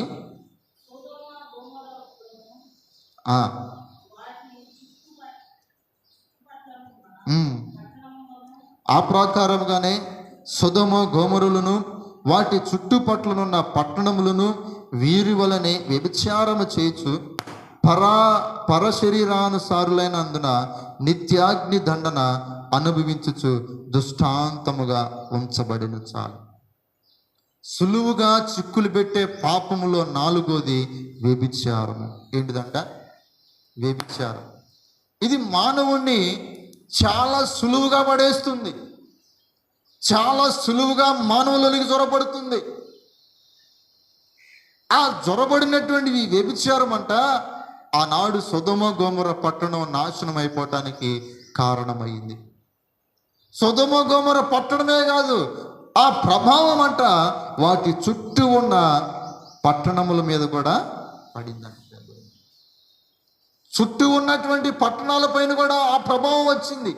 కారణం ఏంటంటే ఆ పట్టణములో ఉన్నటువంటి పరశరీరానుసారులు, వావి వరసలు లేనటువంటి వారు, విచ్చలవిడినటువంటి వ్యభిచారంలో పడిపోయినటువంటి వారు, జారత్వంలో పడిపోయినటువంటి వారు, వ్యభిచారపు ఆ కామత్వంలో పడిపోయినటువంటి వారు. ఇది సులువుగా చిక్కులు పెడుతుందంట. చాలా సులువే, కానీ ఇది దేవుని కోపాగ్ని, అగ్నిని నీ పైన కురిపిస్తుంది. అందుకనే సొదొమ గొమొర్రా పట్టణమే నాశనమైపోవటానికి ఈ రోజు వరకు కూడా అక్కడ గడ్డి కూడా మొలవదండి ప్రియదేవుని. ఈ రోజు కూడా అంతటి అగ్ని గంధకములు పైనుంచి కురవబడ్డాయి. కారణం ఏంటంటే వారు వ్యభిచారం చేస్తూ ఉన్నారు. లోతు ఇంటికి దేవదూతలు వెళ్ళినప్పుడు కూడా దేవదూతలను కూడా విడిచిపెట్టలేదంట. వాళ్ళు దేవదూతలు కూడా పాడు చేయడానికి వెనకాడలేదు. దేవదూతలు కూడా రమ్మని చెప్పి వాళ్ళు హింసించడానికి ముందుకొచ్చినటువంటి వారు ఆ సొదొమ గొమొర్రా పట్టణ ప్రజలు. అందుకనే దేవుని యొక్క కోపము వారి మీదకి దిగొచ్చింది. కారణము వారు వ్యభిచారంలో ఉన్నవారు. ఇది చాలా సులువుగా పడేస్తుంది మనుషులను. అందుకనే ప్రభు అంటాడు కదా, ఒరే అసలు మీరు వ్యభిచారం దగ్గరకు వెళ్లకుండా ఉండాలంటే మీ కంటి చూపు జాగ్రత్తగా ఉంచుకుంటే చాలు. ఒకడు ఒక స్త్రీని కానీ పురుషుని కానీ మోహపు చూపుతో చూస్తే అప్పుడే మీ హృదయంలో వారితో ఏం చేసిన వారు? వ్యభిచారం చేసిన వారు అవుతారు. కనుక మీ చూపులు పరిశుద్ధంగా ఉంచుకోండి అని మాట్లాడుతుంది. అసలు వ్యభిచారం చేసే దగ్గరికి వెళ్ళక ముందే మనం ఏం చేయాలంట? మన చూపుల్లోనే దానిని ఆపేసుకోవాలి. మన చూపుల్లోనే దాన్ని పరిశుద్ధంగా ఉంచుకోవాలి. అందుకనే ప్రభు అంటున్నాడు, మీరు అక్కడ దాకా వెళ్ళబోయే ముందు వీటిని మీరు మార్చుకోవాలి, మీ చూపులను మార్చుకోవాలి, మీ విధానం మార్చుకోవాలని ప్రభు మాట్లాడుతున్నాడు. లేకపోతే అది మీ పైన అగ్ని దండన అనుభవించేటట్లుగా చేస్తుంది. ఇది మనకు దృష్టాంతముగా ఉంచబడింది, ఒక ఉదాహరణగా మనకు ఉంచబడింది. మన పితరుల కాలంలో ఒక పట్టణమే వాటి చుట్టూ ఉన్న పట్టణాలు కూడా నాశనం అయిపోవటానికి కారణము వ్యభిచారము. ఇది చాలా భయంకరమైనటువంటి పాపములో మొదటిది. సులువుగా చిక్కులు పెడుతుందండి. ఇది 4వ పాపమై ఉన్నది. 5వ పాపం ఏంటో మనం చూద్దాం ప్రియ దేవుని బిడ్డలారా. సామెతల గ్రంథం 23వ అధ్యాయం, సామెతలు 23:21. 23:21 సామెతలు.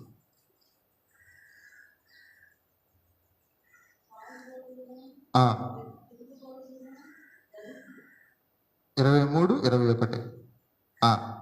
త్రాగుబోతులను తిండిబోతులను దరిద్రులగుదురు, నిద్ర మత్తు చింపి గుడ్డలు ధరించుటకు కారణమగును. చాలు ప్రయోజనం. ఇక్కడ దరిద్రత రావటానికి కొన్ని కారణాలు చెప్పాడు. ఏమిటి ఆ కారణం అంటే, 1 త్రాగుబోతు, 2 తిండిబోతు అంట, 3 నిద్రమత్తు. ఏమిటి అంట? సులువుగా చిక్కుల్లో పడేసేవి ఇవి. సులువుగా చిక్కుల్లో త్రాగుబోతులను తిండిబోతులను దేవుని రాజ్యాన్ని స్వతంత్రించుకోలేరు. ఈ రోజున సులువుగా చిక్కులు పెట్టేటువంటి పాపములో తిండిబోతు కూడా ఒకటి. భోజన ప్రియులు, అతిగా భోజనాన్ని ఇష్టపడేవాళ్ళు, అతిగా భోజనానికి పరిగెత్తేవాళ్ళు. తిండిబోతు దేవుని రాజ్యాన్ని ఏం చేయలేరంట? స్వతంత్రించుకోలేరు. అసలు బాధాకరమైనటువంటి ఒక సంగతి ఏమిటంటే, అసలు క్రైస్తవులకు కూడా అసలు ఏ ఆహారము తినాలో ఏ ఆహారము తినకూడదో ఇప్పటికీ తెలియట్లేదు. దేవుడు మనల్ని ఏ జంతువులు తినమన్నాడు, ఏ జంతువులు తినొద్దన్నాడు కూడా తెలియట్లేదు. ఏది పడితే అదే తింటున్నారు. తిండిపోతూ ఎక్కువైపోయింది. దేవుడు రక్తమును తినొద్దని చెప్పాడు చాలా స్పష్టంగా. రక్తమును గొంతు పిసికి చంపిన వాటిని మీరు తినడానికి వీల్లేదు. విగ్రహాలకు అర్పించిన వాటిని, గొంతు పిసికి చంపిన వాటిని, రక్తమును మీరు తినకూడదు అని చెప్పాడు. కానీ ఈ రోజున రక్తాన్ని తినేవాళ్ళు చాలా మంది ఉన్నారు. అవునా? ఆదివారం వస్తే కొయ్యటము తినటమే, ఆదివారం వస్తే రక్తాన్ని కూడా తినేటువంటి వారు చాలా మంది ఉన్నారు. రక్తము తినకూడదంట ప్రియ దేవుని బిడ్డలారా. ఈరోజు నిజంగా ఏ తిండి తినాలో కూడా సరైనటువంటి అవగాహన క్రైస్తవులకు లేదు. కారణం బైబిల్ గ్రంథాన్ని చదవకపోవడం. కారణం సేవకుడు చెప్పిన మాటని నిర్లక్ష్యంగా ఉంచటం. కారణం దేవుని మాటను వినకుండా జీవించటం. నిజంగా ఈ రోజున తిండిపోతులు ఎక్కువైపోయారు. తిండిపోతు వలన నిద్ర మత్తు వచ్చేస్తుంది. అందుకని అక్కడ ఏమంటున్నాడు? చింపి గుడ్డలు ధరించుటకు కారణమైందండి. త్రాగుబోతున్న ఇంట్లో, తిండిపోతున్న ఇంట్లో, నిద్రమొత్తున్న ఇంట్లో ఆ ఇల్లు ఎలా ఉండిద్దంట? దరిద్రంగా ఉండిద్దంట.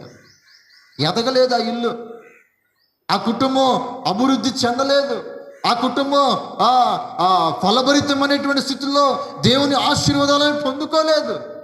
కారణం, ఎప్పుడు చూసినా త్రాగటం, తినటం, గొంతు కాక తినటం, నిద్రపోవటం, ఇవి చింపి గుడ్డలకు కారణమవుతుంది.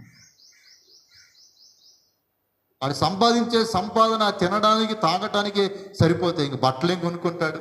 అందుకనే చూడండి ప్రియ దేవుని బిడ్డలారా, చాలా మంది త్రాగుబోతులు, తిండిబోతుల యొక్క వస్త్రధారణ సరిగా ఉండదు. వారి వస్త్రధారణ సరిగా ఉండదు, మంచి వస్త్రాలు వారికి ఉండవు. కారణం, వారు దరిద్రతను అనుభవిస్తూ ఉన్నారు. ఆ దరిద్రతను పోగొట్టడానికి ప్రభు వచ్చాడు. మనల్ని ధనవంతులుగా చేయటానికి ఆయన దరిద్రతను అనుభవించాడు.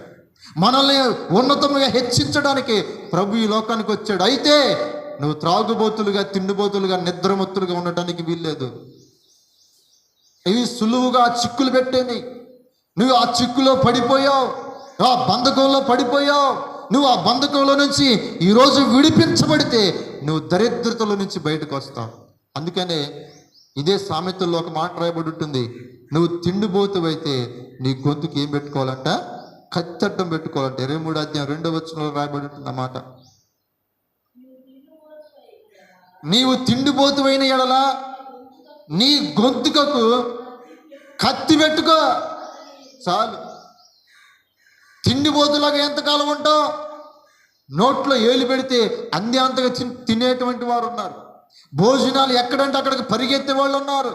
ఎక్కడ పెడుతున్నారంటే అక్కడికి వెళ్ళిపోయి తిని కడుపారా తిని నిద్రమత్తుగా ఉండి దరిద్రకు లోనవుతూ ఉన్నారు.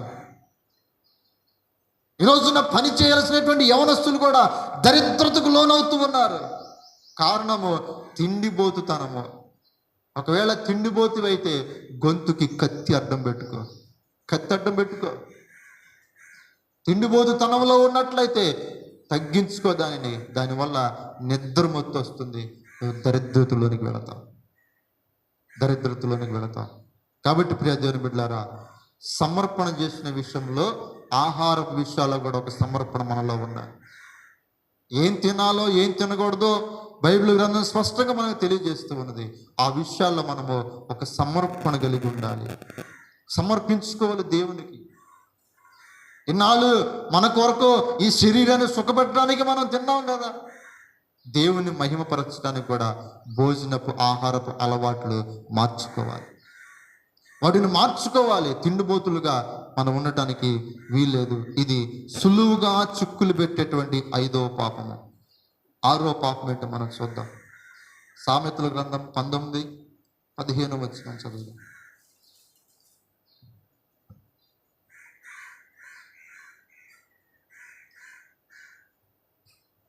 19:15 వచనం. సామెతల గ్రంథం 19వ అధ్యాయం 15వ వచనం. సోమరితనము గాఢ నిద్రలో పడవేయును, సోమరివాడు పస్తు పడియుండును. చాలు ప్రియ దేవుని బిడ్డలారా, సులువుగా చిక్కులు పెట్టే పాపములో 6వది ఏంటని అంటే సోమరితనము. ఏంటిదంట? సోమరితనం. అందుకనే బైబిల్ గ్రంథం సెలవిస్తుంది, సోమరే చీమల యొద్దకు వెళ్ళి తన నడతలను కనిపెట్టుము అంటున్నాడు. ఎందాక సోమరితనంగా ఉంటావు? ఎందాక తల్లిదండ్రులు తీసుకొస్తున్నారు కదా, వాళ్ళు తీసుకొస్తున్నారులే నేను తిని పడుకుంటానని ఎంతకాలం సోమరిగా ఉంటావు? ఏ పని పాట లేకుండా, ఏ పనిని నేర్చుకోకుండా, వయసు పెరుగుతున్నా కూడా ఏమాత్రం కూడా ఆ బాధ్యత లేకుండా సోమరితనంగా ఎంతకాలం జీవిస్తావు? సోమరితనం ఏం చేస్తుందంట? గాఢ నిద్ర కలిగి చేస్తుందంట. చూడండి, ఖాళీగా కూర్చుంటే ఏమొచ్చింది? నిద్రే వచ్చేది. ఖాళీగా ఉంటే ఏమొచ్చింది? నిద్ర వచ్చింది. దానివల్ల నువ్వు దరిద్రతలోనికి వెళతావు, సోమరితనంలోనికి వెళతావు, నువ్వు ఎదగలేవు జీవితంలో. అందుకనే వాక్యం సెలవిస్తుంది, చీమల దగ్గరికి వెళ్ళి తన నడతలను కనిపెట్టు. చీమ ఎంత బరువు ఉండిద్దండి? మహా అయితే 10 గ్రాములు ఉంటుందేమో. దానికన్నా 100 రెట్లు బరువు కలిగిన ఆహారాన్ని అది మోసుకుంటూ వెళుతుందండి. చీమ ఎంత అయితే బరువు ఉంటుందో దానికన్నా 100 రెట్లు బరువున్న ఆహారాన్ని అది తీసుకొని వెళ్ళి దాచుకుంటుంది. కరువు కాలంలో దాచుకున్న ఆహారము దానికి అవసరం వస్తుందని కష్టపడి పనిచేస్తుంది. పని చేసే సమయంలో పనిచేస్తుంది, విశ్రాంతి తీసుకొని కరువు వచ్చిన సమయంలో ఆ ఆహారాన్ని దాచిపెట్టుకొని తింటుంది. అందుకనే దానికి న్యాయాధిపతి ఎవరు లేరు, విచారణకర్త ఎవరు లేరు, వాటికి చెప్పేవాడు ఎవరు లేరు. ఇదిగో మీరు ఇలాగ బ్రతకాలి, ఇలాగ ఆహారాన్ని దాచుకోవాలి, ఇలాగ కష్టపడాలని చెప్పేవాడు లేడు దానికి. అయినా కూడా అవి క్రమంగా నడుచుకుంటూ వెళతాయి. ఈరోజు చెప్పేవాడు ఉన్నా కూడా నడుచుకోవడం లేదు. సోమరితనం ఎక్కువైపోయింది. ఒరే అలా ఉండకూడదని తల్లిదండ్రులు చెబితే తిరిగి వాళ్ళ మీదనే కోప్పడేటువంటి బిడ్డలు ఎక్కువైపోయారు.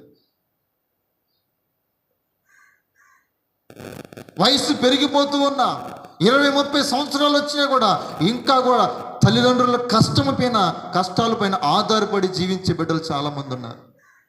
ఇస్తావా సస్తావా, లేకపోతే ఎందుకు కన్నావు మమ్మల్ని అనేటువంటి పరిస్థితులు ఈ రోజున బిడ్డలు ఉన్నారు. కారణం సోమరితనం, కష్టపడలేనటువంటి తనం. ఈరోజు కష్టపడితే రేపు సుఖపడతామంట, ఈరోజు సుఖపడితే రేపు మనము కష్టపడతాం. అంటే వయసు ఉన్నప్పుడే కష్టపడితే వృద్ధాప్యంలోనికి వచ్చినప్పుడు మనం ఏమవుతాం? సుఖపడతాం. ఇప్పుడు సుఖపడ్డామంటే వృద్ధాప్యంలోనికి వచ్చిన తర్వాత మనం ఏమవుతాం? కష్టపడతాం. ముద్ద పెట్టేవాళ్ళు ఉండదు, వారిని వీరిని అడుక్కునేటువంటి పరిస్థితుల్లోనికి వెళతాం. అందుకనే వయసు ఉన్నప్పుడే, ఆరోగ్యం ఉన్నప్పుడే ఏం చేయాలా?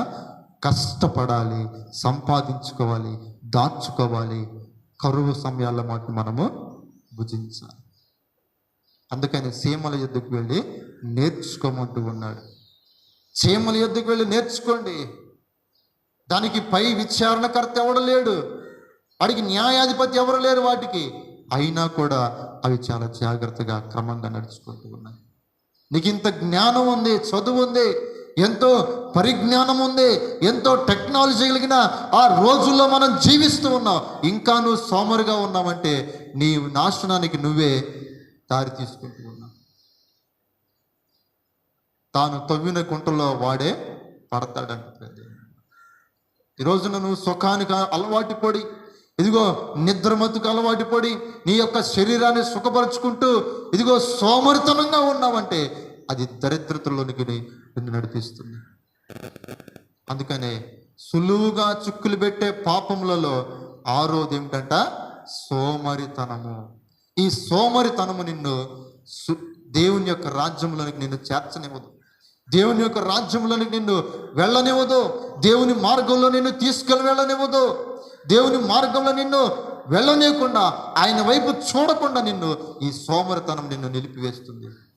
అందుకనే సులువుగా చిక్కులు పెట్టు. చూడండి, ఇవన్నీ చాలా ఈజీయే, కానీ ఇవి చాలా భయంకరమైనవి. చూడటానికి వినడానికి చాలా ఈజీగానే ఉన్నాయి, కానీ ఇవి మాత్రం చాలా భయంకరమైనటువంటి పరిస్థితుల్లో. అమ్మాయి వెళ్ళు, అమ్మాయి.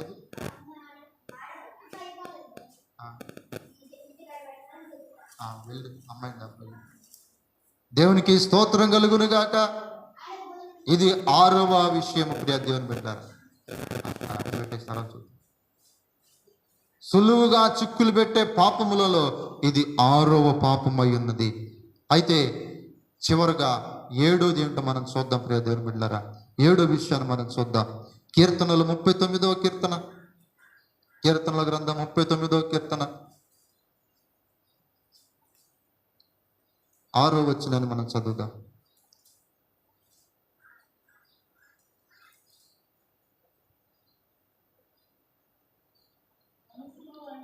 మనుషులు వట్టి నీడ వంటి వారై తిరుగులాడుదురు, వారు తొందరపడుట గాలికే కదా. వారు ధనము కూర్చుకొందురు గాని అది ఎవనికి చేజిక్కున్న వారికి తెలియదు. చాలు ప్రియ దేవుని బిడ్డలారా, సులువుగా చిక్కులు పెట్టేటువంటి 7వ పాపం ఏంటంటే ధనాశ. ఏంటిదంట? ధనాశ. ధనము పైన ఎక్కువ ఆశ కలిగి ఉండటం. ఈ రోజున ధనాన్ని ప్రేమించినంతగా మనుషులను ప్రేమించట్లేదు, ధనాన్ని ప్రేమించినంతగా దేవుణ్ణి ప్రేమించలేకపోతూ ఉన్నారు. అందుకనే అక్కడ మనం చదవబడినటువంటి మాటలో మనుషులు వట్టి నీడ వంటి వారే తిరుగులాడుచూ ఉన్నారు. వారు తొందరపడుట గాలికే కదా, వారు ధనము కూర్చుకుందరు, కానీ అది ఎవరు అనుభవిస్తారో తెలియదండి. ఈరోజు మనుషుల ప్రయాసం ఎక్కువైపోతుంది. దేనికంటే సంపాదించుకోవాలి, ధనాన్ని సమకూర్చుకోవాలి, దాచిపెట్టుకోవాలి. ఇదిగో మేమే అందరికంటే ధనవంతులుగా మార్చబడాలి అని ప్రాకులాడుతూ ఉన్నారు. ఆ ప్రాకులాడటంలో ఏం చేస్తూ ఉన్నారో, ఏ విధంగా సంపాదిస్తూ ఉన్నారో, ఏ విధంగా దానిని సంపాదిస్తూ ఉన్నారో అర్థం కానిటువంటి స్థితిలో ఉన్నారు. సంపాదన కోసం ఏదైనా చేయడానికి దిగజారిపోతూ ఉన్నారు. సంపాదన కోసము, ధనాన్ని సంపాదించుకోవటము, ధనం మీద ఆశ కలిగి జీవించడం కోసము ఎలాగైనా ధనాన్ని సంపాదించుకోవాలి. దాని కొరకు ఏదైనా చేయడానికి మనుషులు వెనకాడట్లేదు. డబ్బు కోసము మనుషులు ప్రాణాలు తీసేవాళ్ళు ఉన్నారు. డబ్బు కోసము దొంగతనం చేసేవాళ్ళు ఉన్నారు. డబ్బు కోసం హత్యలు చేసేవాళ్ళు ఉన్నారు. డబ్బు కోసము ఏదైనా చేయడానికి మనుషులు వెనకాడటం లేదు. కారణం ధనాశ ఎక్కువైపోయింది. ధనాశ ఎక్కువైపోయింది. ఈ ధనాశ ఏం చేస్తుందో తెలుసా? నిత్య జీవాన్ని మనకు దూరం చేస్తుందంట. నిత్య జీవాన్ని ఏం చేస్తుందంట? దూరం చేస్తుందంట. చదవండి ఆ మాట, చదువు. లూకాసు వార్త 18వ అధ్యాయము, లూకాసు వార్త 18వ అధ్యాయము 23వ వచనం చదువుదాం.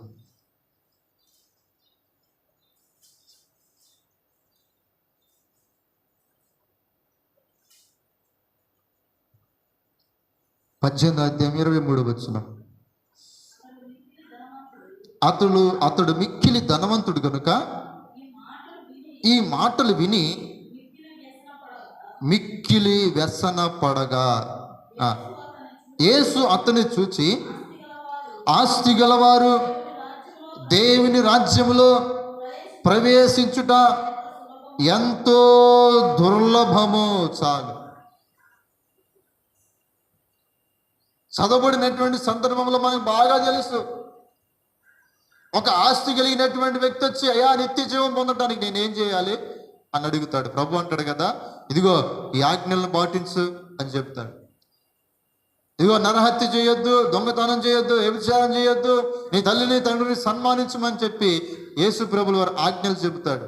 అప్పుడు అంటాడు కదా, అయ్యా చిన్నప్పటి నుంచి నేను వీటిని చేస్తూ ఉన్నాను, చిన్నప్పటి నుంచి ఆజ్ఞలు నేను పాటిస్తూ ఉన్నాను. కానీ అప్పుడు ప్రభు అంటాడు కదా, నీకు ఇంకా ఒక్కటే కొదువుగా ఉన్నది, నీ ఆస్తి అంతా మీ పేదలకు ఇచ్చి నన్ను వెంబడించు అనగానే అప్పుడు మనం చదివిన మాట, అతడు మిక్కిలి ధనవంతుడు గనక ఆ మాటలు విని వ్యసనపడి వెళ్ళిపోయాడు.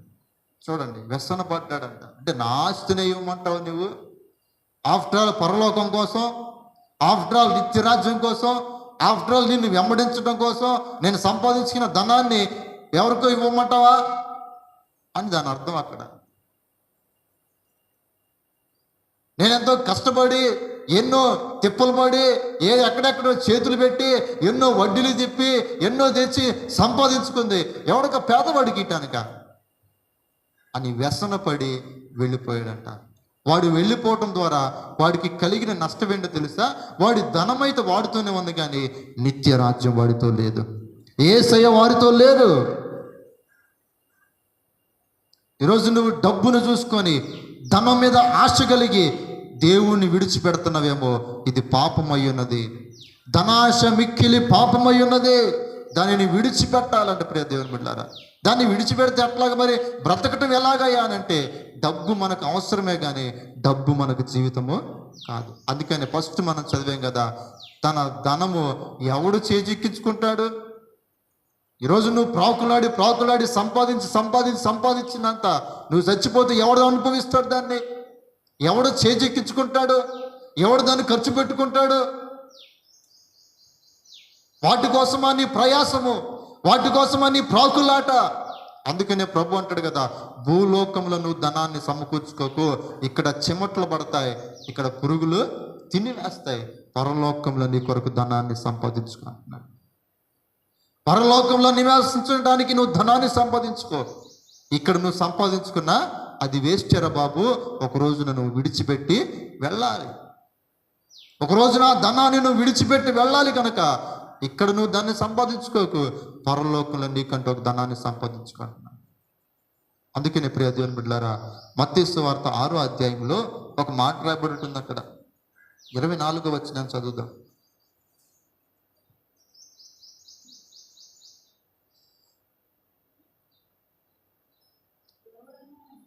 ఎవడును ఇద్దరు యజమానులకు దాసుడుగా నుండనేరడు. అతడు ఒకరిని ద్వేషించి ఒకరిని ప్రేమించును, లేదా ఒకరిని పక్షముగా నుండి ఒకరిని తృణీకరించును. మీరు దేవునికిని సిరికిని దాసులుగా నుండనేరరు. చాలు. దేనికి దాసులుగా ఉన్నారు? దేవునికినా లేకపోతే సిరికినా? ఈ రోజున ఆలోచన చేయాలి ప్రజలు. దేనిని ప్రేమిస్తూ ఉన్నారు, దేనిని ద్వేషిస్తూ ఉన్నారు? ఈ రోజున కాలం ఎలా ఉందంటే డబ్బును ప్రేమిస్తున్నారు, యేసుని ద్వేషిస్తూ ఉన్నారు. సిరిని ఎక్కువగా ప్రేమిస్తూ ఉన్నారు, యేసయ్యను పక్కన పెట్టేస్తూ ఉన్నారు. డబ్బును ఎక్కువగా ప్రేమిస్తూ ఉన్నారు, యేసుని పక్కన పెట్టేస్తూ ఉన్నారు. చూడండి, ఆదివారం అని తెలిసి కూడా చాలామంది ఈ రోజున ఏమవుతున్నారు? పనులకు వెళుతూ ఉన్నారు. వారికి యేసు కన్నా కూడా ఏం ఎక్కువైపోయింది? డబ్బులు ఎక్కువైపోయింది. ఆదివారము ఆరాధన కన్నా, యేసు ప్రభు యొక్క వాక్యము కన్నా, యేసు ప్రభుల వారి కన్నా, నిత్య జీవము కన్నా చాలా మందికి డబ్బు ఎక్కువైపోయింది. తమిళనాడులో ఒక వ్యక్తి పెట్రోల్ బంక్ నడుపుతూ ఉన్నాడు. పెట్రోల్ బంక్కి రోజుకి ఎంత సంపాదన అండి? లక్షల్లో ఉంటుంది. అవునా? లక్షల్లో. అందరూ వేలుకి పెట్రోల్ కొట్టించుకొని వెళతారు. అలాంటి పెట్రోల్ బంక్ కలిగినటువంటి వ్యక్తి బోర్డు పెట్టాడంట ఆదివారం రోజున, ఈరోజు నా ప్రభు దినము గనుక ఈరోజు పెట్రోల్ బంక్కి సెలవు అని చెప్పి బోర్డు పెట్టాడు. ఆదివారము మూసేశాడు పెట్రోల్ బంక్ని. ఈ ఆదివారం సంపాదించుకునే ధనము కంటే నా యేసయ్య నాకు ఎక్కువ. ఈ ఆదివారం సంపాదించుకునే ధనము కంటే నా యేసయ్య చెప్పే మాటలే నాకు ఎక్కువ అని చెప్పి ఆదివారం పెట్రోల్ బంక్ని మూసేశాడు. మూసేసి మందిరానికి వెళ్ళాడు. చూడండి, దేవునికి మనం ఎప్పుడు ప్రాధాన్యత ఇస్తామో అప్పుడు ప్రభు మనకి ఎక్కువగా ప్రాధాన్యత ఇస్తాడు. ఆదివారం నీ సంపాదన అంతా పక్కన పెట్టి దేవునికి నువ్వు సమయం ఇస్తే, దేవునితో గడపటానికి, ఆయన మాటలు వినడానికి, ఆయన సన్నిధిలో ఉండి ఆయన మహిమను అనుభవించడానికి గనక నువ్వు అవకాశం ఇస్తే, ఈరోజు పోగొట్టుకున్నది రేపు నీకు డబల్ ఇస్తాడు. ఈ లాజిక్ తెలియట్లే చాలామందికి. అయ్యో ఈరోజు పోకపోతే మా కుటుంబం ఎట్ట గడిచిద్ది, ఇదిగో ఆదివారము ఆ 1000 రూపాయలంట కూలే అని చెప్పి ఆదివారము వెళ్ళిపోతూ ఉంటారు. ఆ 1000 రూపాయలు కనుక ఈరోజు నా ప్రభు కొరకు నువ్వు విడిచిపెట్టగలిగితే రేపు నీకు 2 ఇస్తాడు. అది విషయం మర్చిపోతున్నా. అదే లాజిక్ ఇక్కడ అర్థం కానటువంటి విషయం అదే. ప్రభు దినం అంటే ప్రభు దినమే. అందులో సగం ప్రభుకి ఇస్తాను, సగం మరలా నేను పనికి వెళ్తానంటే కుదరదు. ప్రభు దినము ప్రభు దినమే, ప్రభుకి ఇవ్వాల్సినటువంటి దినం.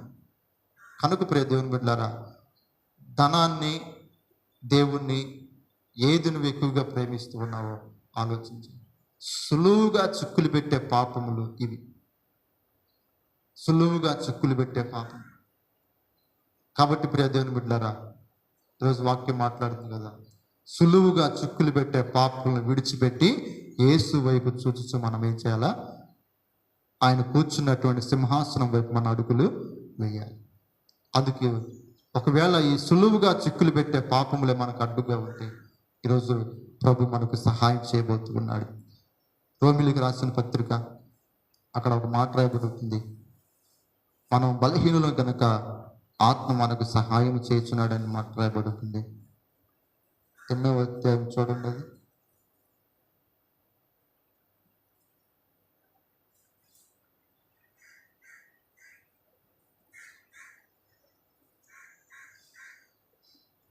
8వ అధ్యాయము 26వ వచనం చదువుదాం. అటువలే ఆత్మయు మన బలహీనతను చూచి సహాయము చేయుచున్నాడు. చాలా ప్రియ దేవుని బిడ్డలారా, ఈరోజు ప్రభు నీకు సహాయం చేయటానికి చూస్తూ ఉన్నాడు. హెబ్రీ పత్రికలో కూడా అదే మాట రాయబడింది, ప్రభువే మనకు సహాయకుడు అని రాయబడింది. ఈరోజు ప్రియ దేవుని బిడ్డలారా, ఈ సులువుగా చిక్కులు పెట్టే పాపం నుండి విడిపించడానికి ఈరోజు పరిశుద్ధాత్మ దేవుడు నీకు సహాయం చేయబోతున్నాడు. అయితే ఏది నీలో ఉన్నదో నీ అంతరాత్మకు తెలుసు. ఏ చిక్కుల్లో ఉన్నావో అది నీ అంతరాత్మకు తెలుసు. ఆ విషయాన్ని బట్టి ఈరోజు దేవుని సన్నిధిలో సహాయం చేయమని ప్రార్థించగలిగితే ప్రభు ఖచ్చితంగా ఈ చిక్కుల నుంచి మనం విడిపించగలిగిన శక్తి కలిగిన దేవుడై ఉన్నాడు, సర్వశక్తి కలిగిన దేవుడై ఉన్నాడు.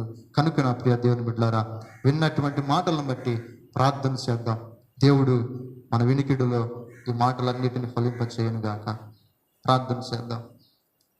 సులువుగా చిక్కులు పెట్టే పాపములు, ఏ పాపములో మనం ఉన్నామో, ఇది పాపం ఎందుకులే అని మనం అనుకోవచ్చు, అది నేను దేవునికి దూరం చేసిన ప్రియ దేవుని బిడ్డ. పాపములు ఏముందులే అని అనుకోవచ్చు, అది నిన్ను దూరం చేస్తుంది ప్రియ దేవుని బిడ్డ. దేవునికి నిన్ను దూరం చేస్తూ ఉంది. దేన్ని బట్టి గర్విస్తూ ఉన్నావు? గర్వం అనేటువంటి చిక్కుల్లో పడి ఉన్నావా? కోపం అనేటువంటి చిక్కుల్లో పడి ఉన్నావా? అసూయ అనేటువంటి చిక్కుల్లో పడి ఉన్నావా? వ్యభిచారం అనేటువంటి చిక్కుల్లో పడి ఉన్నావా? తిండిపోతున్నటువంటి చిక్కుల్లో పడి ఉన్నావా? ఏ చిక్కుల్లో పడి ఉన్నావు? ధనాశ అనేటువంటి చిక్కుల్లో పడి ఉన్నావా? సోమరితనం అనేటువంటి చిక్కుల్లో పడి ఉన్నావా? ఏ చిక్కుల్లో నువ్వు ఉన్నావో ఈరోజు ప్రభు విడిపించడానికి సిద్ధంగా ఉన్నాడు. అయితే నువ్వు ఒప్పుకొని విడిచిపెట్టాలి. ప్రభు దగ్గర ఒప్పుకోవాలి. అయ్యా, నిజంగా నేను ఈ చిక్కుల్లో ఉన్నానని నాకు తెలియదయ్యా. ఈరోజు నాతో మాట్లాడావు. ఇదిగో నాయన, ఫలానా సమయంలో ఫలానా విషయంలో నేను గర్వించాను. ఇదిగో ఫలాని వారి పట్ల నేను అసూయపడ్డానయ్యా. ఇదిగో ఫలాని వారి పట్ల నేను కోప్పడ్డానయ్యా. ఇదిగో ఫలానా విషయంలో నేను తిండిపోతుగా ఉన్నాను. నేను ఫలానా విషయంలో సోమరుగా ఉన్నానయ్యా. నిజంగా నేను ధనాన్ని ఎక్కువగా ప్రేమించాను, నిన్ను ప్రేమించలేకపోయాను. ఇదిగో ఆదివారం రోజున ఎన్నో రోజులు నీ మందిరాన్ని విడిచి నేను వెళ్ళానయ్యా. నీకు దూరముగా నేను డబ్బును ఆశించి నేను వెళ్ళానయ్యా. అదొద్దు ప్రభువా, నాకు ఈ చిక్కుల నుంచి నన్ను విడిపించండి. ఇదిగో నేను మా బలహీనత నుంచి సహాయం చేయడానికి వచ్చావు కదయ్యా, నాకు సహాయం చేయనని ప్రభుని అడుగుదాం. ప్రార్థన చేద్దాం. ఏ మాటైనా నీతో ఈరోజు మాట్లాడాడు నాతో అని మీకు అనిపిస్తే, ఇదిగో దేవుడు ఈ మాట ద్వారా నాతో మాట్లాడాడు, ఇదిగో నేను ఈ చిక్కుల్లో నేను ఉన్నానని నీ అంతరాత్మ నిన్ను గద్దిస్తూ ఉంటే, నీ మనస్సాక్షి నిన్ను గద్దిస్తూ ఉన్నట్లయితే, ఆ మనస్సాక్షికి లోబడి ప్రభు దగ్గర దాన్ని, అయ్యా ఈ చిక్కుల నుంచి నాకు విడుదల దయచేయ్యా. ఇదిగో ప్రభు, నాకు అడ్డుగా ఉన్నవి ఫలించకపోవటానికి ఈ కొమ్ములు నాకు అడ్డుగా ఉంటే నాకు విడుదల కావాలయ్యా. అయ్యా, నాకు విడుదల కావాలి. నేను ఫలించాలయ్యా, బహుగా ఫలించాలి. నీలో నేను బహుగా ఫలించాలి ప్రభువా. నేను ఫలించలేకపోవటానికి ఇవి నాకు అడ్డుగా ఉన్నాయేమో, ఈ చిక్కుల్లో నేను ఉన్నానేమోనయ్యా. ఇప్పటి వరకు నాకు తెలియదు, నువ్వు నాతో మాట్లాడేవి. ఈ రోజున నేను ఈ రోజున విడిపించబడాలనుకుంటున్నానయ్యా. నేను ఆశపడుతూ ఉన్నానయ్యా. నీ వైపు చూస్తూ నీ ఉన్న సింహాసనం వైపు నేను చూస్తున్నాయినా పందెంలో ఓపిక పరిగెత్తాలనుకుంటున్నాను. అయితే నేను ఈ చిక్కుల్లో ఉన్నానయ్యా, నాకు విడుదల కావాలి. నేను పరిగెత్తలేకపోతున్నానయ్యా, నీ వైపు చూడలేకపోతున్నానయ్యా, నీ దర్శనము చూడలేకపోతున్నా. ఇదిగో నీ వాక్కును చూడలేకపోతున్నా, ఇదిగో నీ వాక్కును వినలేకపోతున్నా, నీ మహిమను అనుభవించలేకపోతున్నా, నీ ఆత్మను పొందలేకపోతున్నానయ్యా. ఈరోజు నాకు విడుదల కావాలి, ఈరోజు నాకు విడుదల కావాలి. ఓ రీ బాదా శిఖరా తీరా బాబా బాబా అందరా బాబా శిఖలా తీరా బాబా. పరిశుద్ధాత్మ దేవానికి స్తోత్రమయ్యా. విడుదల కావాలి ప్రభు, మాకు విడుదల కావాలయ్యా. సులువుగా చిక్కులు పెడుతుంది పాపం నుంచి మాకు విడుదల కావాలి. మాకు సహాయము దయచేయండి అయ్యా, సహాయము దయచేయండి అయ్యా, సహాయము దయచేయండి అయ్యా, సహాయం దయచేయండి అయ్యా, సహాయము దయచేయండి, సహాయము దయచేయండి, సహాయము దయచేయండి. పరిశుద్ధుడా సహాయము దయచేయండి అయ్యా, సహాయము దయచేయండి అయ్యా, సహాయము దయచేయండి ప్రభు, సహాయము దయచేయండి అయ్యా. స్తోత్రమునైనా, స్తోత్రమునైనా, స్తోత్రమునైనా. పరిశుద్ధాత్మ దేవానికి స్తోత్రమునైనా. అయ్యా, ఇదిగో నాయన, ఈ చిక్కుల్లోనే పడున్నానయ్యా, నాకు సహాయము దయచేయండి ప్రభు, సహాయము దయచేయండి, సహాయము దయచేయండి. ఏసయానికి స్తోత్రమునైనా, ఏసయానికి స్తోత్రమునైనా. సహాయము దయచేయండి, సహాయము దయచేయండి, సహాయము దయచేయండి. పరిశుద్ధాత్మ దేవా నాకు సహాయము దయచేయండి అయ్యా. ఇదిగో నేను విడిపించబడాలని ఆశపడుతున్నానయ్యా. ఇదిగో ఈ చిక్కుల నుంచి నేను విడిపించాలనుకుంటున్నానయ్యా. అయ్యా నాకు ఆశగా ఉంది ప్రభువా. ఆశ కలిగిన ప్రాణములను తృప్తిపరిచే దేవుడు కదా నాయన. ఇదిగో నేను ఫలించలేకపోవటానికి ఇవే నాకు అడ్డుగా ఉన్నాయి అయ్యా. అయ్యా ఇవిగా వీటి నుంచి నేను విడిపించాలనుకుంటున్నానయ్యా, విడుదల పొందాలనుకుంటున్నానయ్యా. నాకు విడుదలను దయచేయండి, నాకు సహాయము దయచేయండి నాయన, నాకు సహాయము దయచేయండి అయ్యా అని ప్రభుని అడుగుదాం. స్తోత్రమయ్యా, స్తోత్రమయ్యా, స్తోత్రమయ్యా. యేసయ్యా నీకు స్తోత్రం, స్తోత్రం, స్తోత్రము నాయన. యేసయ్యా నీకే స్తుతి, నీకే స్తుతి, నీకే స్తుతి, నీకే స్తుతి, నీకే స్తుతి, నీకే స్తుతి నాయన. యేసు రాజా నీకు స్తోత్రము, స్తోత్రము, స్తోత్రము, స్తోత్రము నాయన. యేసయ్యా నీకే స్తుతి నాయన, నీకే స్తుతి నాయన. యేసయ్యా నీకు స్తోత్రము, స్తోత్రము, స్తోత్రము, స్తోత్రము.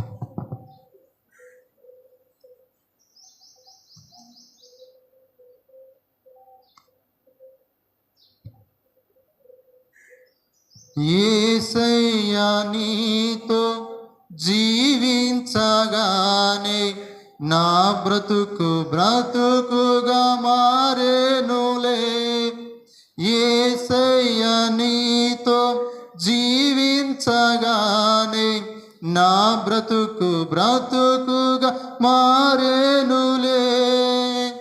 నాట్యమాడేను నాంతరంగము, ఇది రక్షణానంద భాగ్యమే. నాట్యమాడేను నాంతరంగము, ఇది రక్షణానంద భాగ్యమే. సుగుణాల సంపన్నుడా, స్తుతిగానాల వారసుడా, జీవింతును నిత్యము నీ నీడలో, ఆశింతును నీ మాటల మకరందము, జీవింతును నిత్యము నీ నీడలో, ఆస్వాదింతును నీ మాటల మకరందము. సుగుణాల సంపన్నుడా, యేసయ్యా నిన్ను వెన్నంటగానే ఆజ్ఞల మార్గము కనిపించెనే. యేసయ్యా నిన్ను వెన్నంటగానే ఆజ్ఞల మార్గము కనిపించెనే. నీవు నన్ను నడిపించగలవు, నేను నడవవలసిన త్రోవలో. నీవు నన్ను నడిపించగలవు, నేను నడవవలసిన త్రోవలో. సుగుణాల సంపన్నుడా, స్తుతిగానాల వారసుడా, జీవింతును నిత్యము నీ నీడలో, ఆస్వాదింతును నీ మాటల మకరందము, జీవింతును నిత్యము నీ నీడలో, ఆస్వాదింతును నీ మాటల మకరందము. అవునయ్యా, నీతో నేను జీవించగానే నా బ్రతికేంటో నాకు తెలిసింది నాయన. నేను ఏ చిక్కుల్లో ఉన్నానో నాకు తెలియజేసావయ్యా. సులువుగా నేను ఈ చిక్కుల్లో ఉన్నాను, ఇవి పాపములన్న సంగతి కూడా ఈ రోజు వరకు నాకు తెలియకుండా బ్రతికానయ్యా. ఈరోజు నువ్వు నాతో మాట్లాడావు యేసయ్యా. ఈరోజు నీతో నేను గడపగానే నా బ్రతికేంటో నాకు తెలిసిందయ్యా. నీకు స్తోత్రము నాయన, స్తోత్రము నాయన, స్తోత్రము నాయన. యేసయ్యా నీకు స్తోత్రము నాయన. ప్రేమ కలిగిన మా దేవా నీకు వందనాలు, స్తోత్రాలు చెల్లిస్తున్నాను. ఈ మధ్యాహ్న సమయంలో మీరు మాట్లాడిన విధానాన్ని బట్టి నీకు కృతజ్ఞతలు. నిజంగా మీరు సూటిగా తేటగా మొహమాటం లేకుండా మాట్లాడారు. అందుని బట్టి నీకు మనసారా కృతజ్ఞతలు తెలియజేస్తున్నా. సులువుగా చిక్కులు పెట్టు పాపల నుంచి విడిపించడానికి మాకు సహాయం దయచేయండి. పరిశుద్ధాత్మ దేవా, మా బలహీనతలను చూసి సహాయం చేయటానికి వచ్చిన అదును బట్టి నీకు స్తోత్రం నాయన. ఇదిగో నాయన నీ మాటలు ఈ బిడ్డలు విన్నారయ్యా. ఇదిగో నేను ప్రార్థిస్తూ ఉన్నారు ప్రభా, ఏమని ప్రార్థిస్తూ ఉన్నారో ఆ మాటలను నాయన మీరు విని వారికి సహాయం దయచేయండి. ఏ చిక్కుల్లో ఉన్నారో ప్రభా ఆ చిక్కుల నుంచి విడుదల దయచేయమని సహాయము కోరుతూ ఉన్నామయ్యా. నీ కృపతో నింపి బలపరచండి. ఎదుగునైనా నీ మాటలు విన్న బిడ్డల హృదయాల్లో నీ మాటలు ఫలింపచేయండి. నూరంతలుగా నీ మాటలు ఫలించడానికి కృప అనుగ్రహించమని వేడుకుంటూ ఇదిగో లైవ్లో చూస్తున్న బిడ్డలను కూడా మీరు దీవించండి, ఆశీర్వదించండి. వారికి ఉన్న చిక్కులను బంధకాల నుంచి విడుదలను దయచేసి మీరు మహిమ పొందమని వేడుకుంటూ కూడి వచ్చిన నీ బిడ్డలు మరొకసారి మీ హస్తాలకు అప్పచెప్తూ, ఈరోజు రాలేనటువంటి బిడ్డలు కూడా మీ హస్తాలకు అప్పచెప్తున్నాం. మరొక రోజున నీ రాకడ ఆలస్యం అయితే మేమందరూ కలుసుకొని నీ సన్నిధిలో స్తుతిస్తూ గణపరుస్తూ నీ నామాన్ని మహిమపరచడానికి మీరు కృప అనుగ్రహించమని వేడుకుంటూ యేసయ్య పరిశుద్ధమైన నామమున అడిగి వేడుకుంటున్నాం తండ్రి, ఆమేన్. తండ్రి అయిన దేవుని ప్రేమ, కుమారుడైన యేసుక్రీస్తు వారి యొక్క కృప, పరిశుద్ధాత్మక అన్యోన్య సహవాసము సన్నిధి ఇక్కడ ఉన్న మనకును మన కుటుంబాలకును సకల పరిశుద్ధులకును సదాకాలం దేవుడు తోడయుండి నడిపించునుగాక. ఆమేన్. దేవుడు మిమ్మల్ని దీవించునుగాక. దేవుడు మిమ్మల్ని ఆశీర్వదించునుగాక. దేవుడు మీ యొక్క కుటుంబాలకు క్షేమాభివృద్ధి కలుగు చేయనుగాక. యెరూషలేముకు సమాధానము కలుగునుగాక. ఆమేన్. అందరికీ వందనాలు.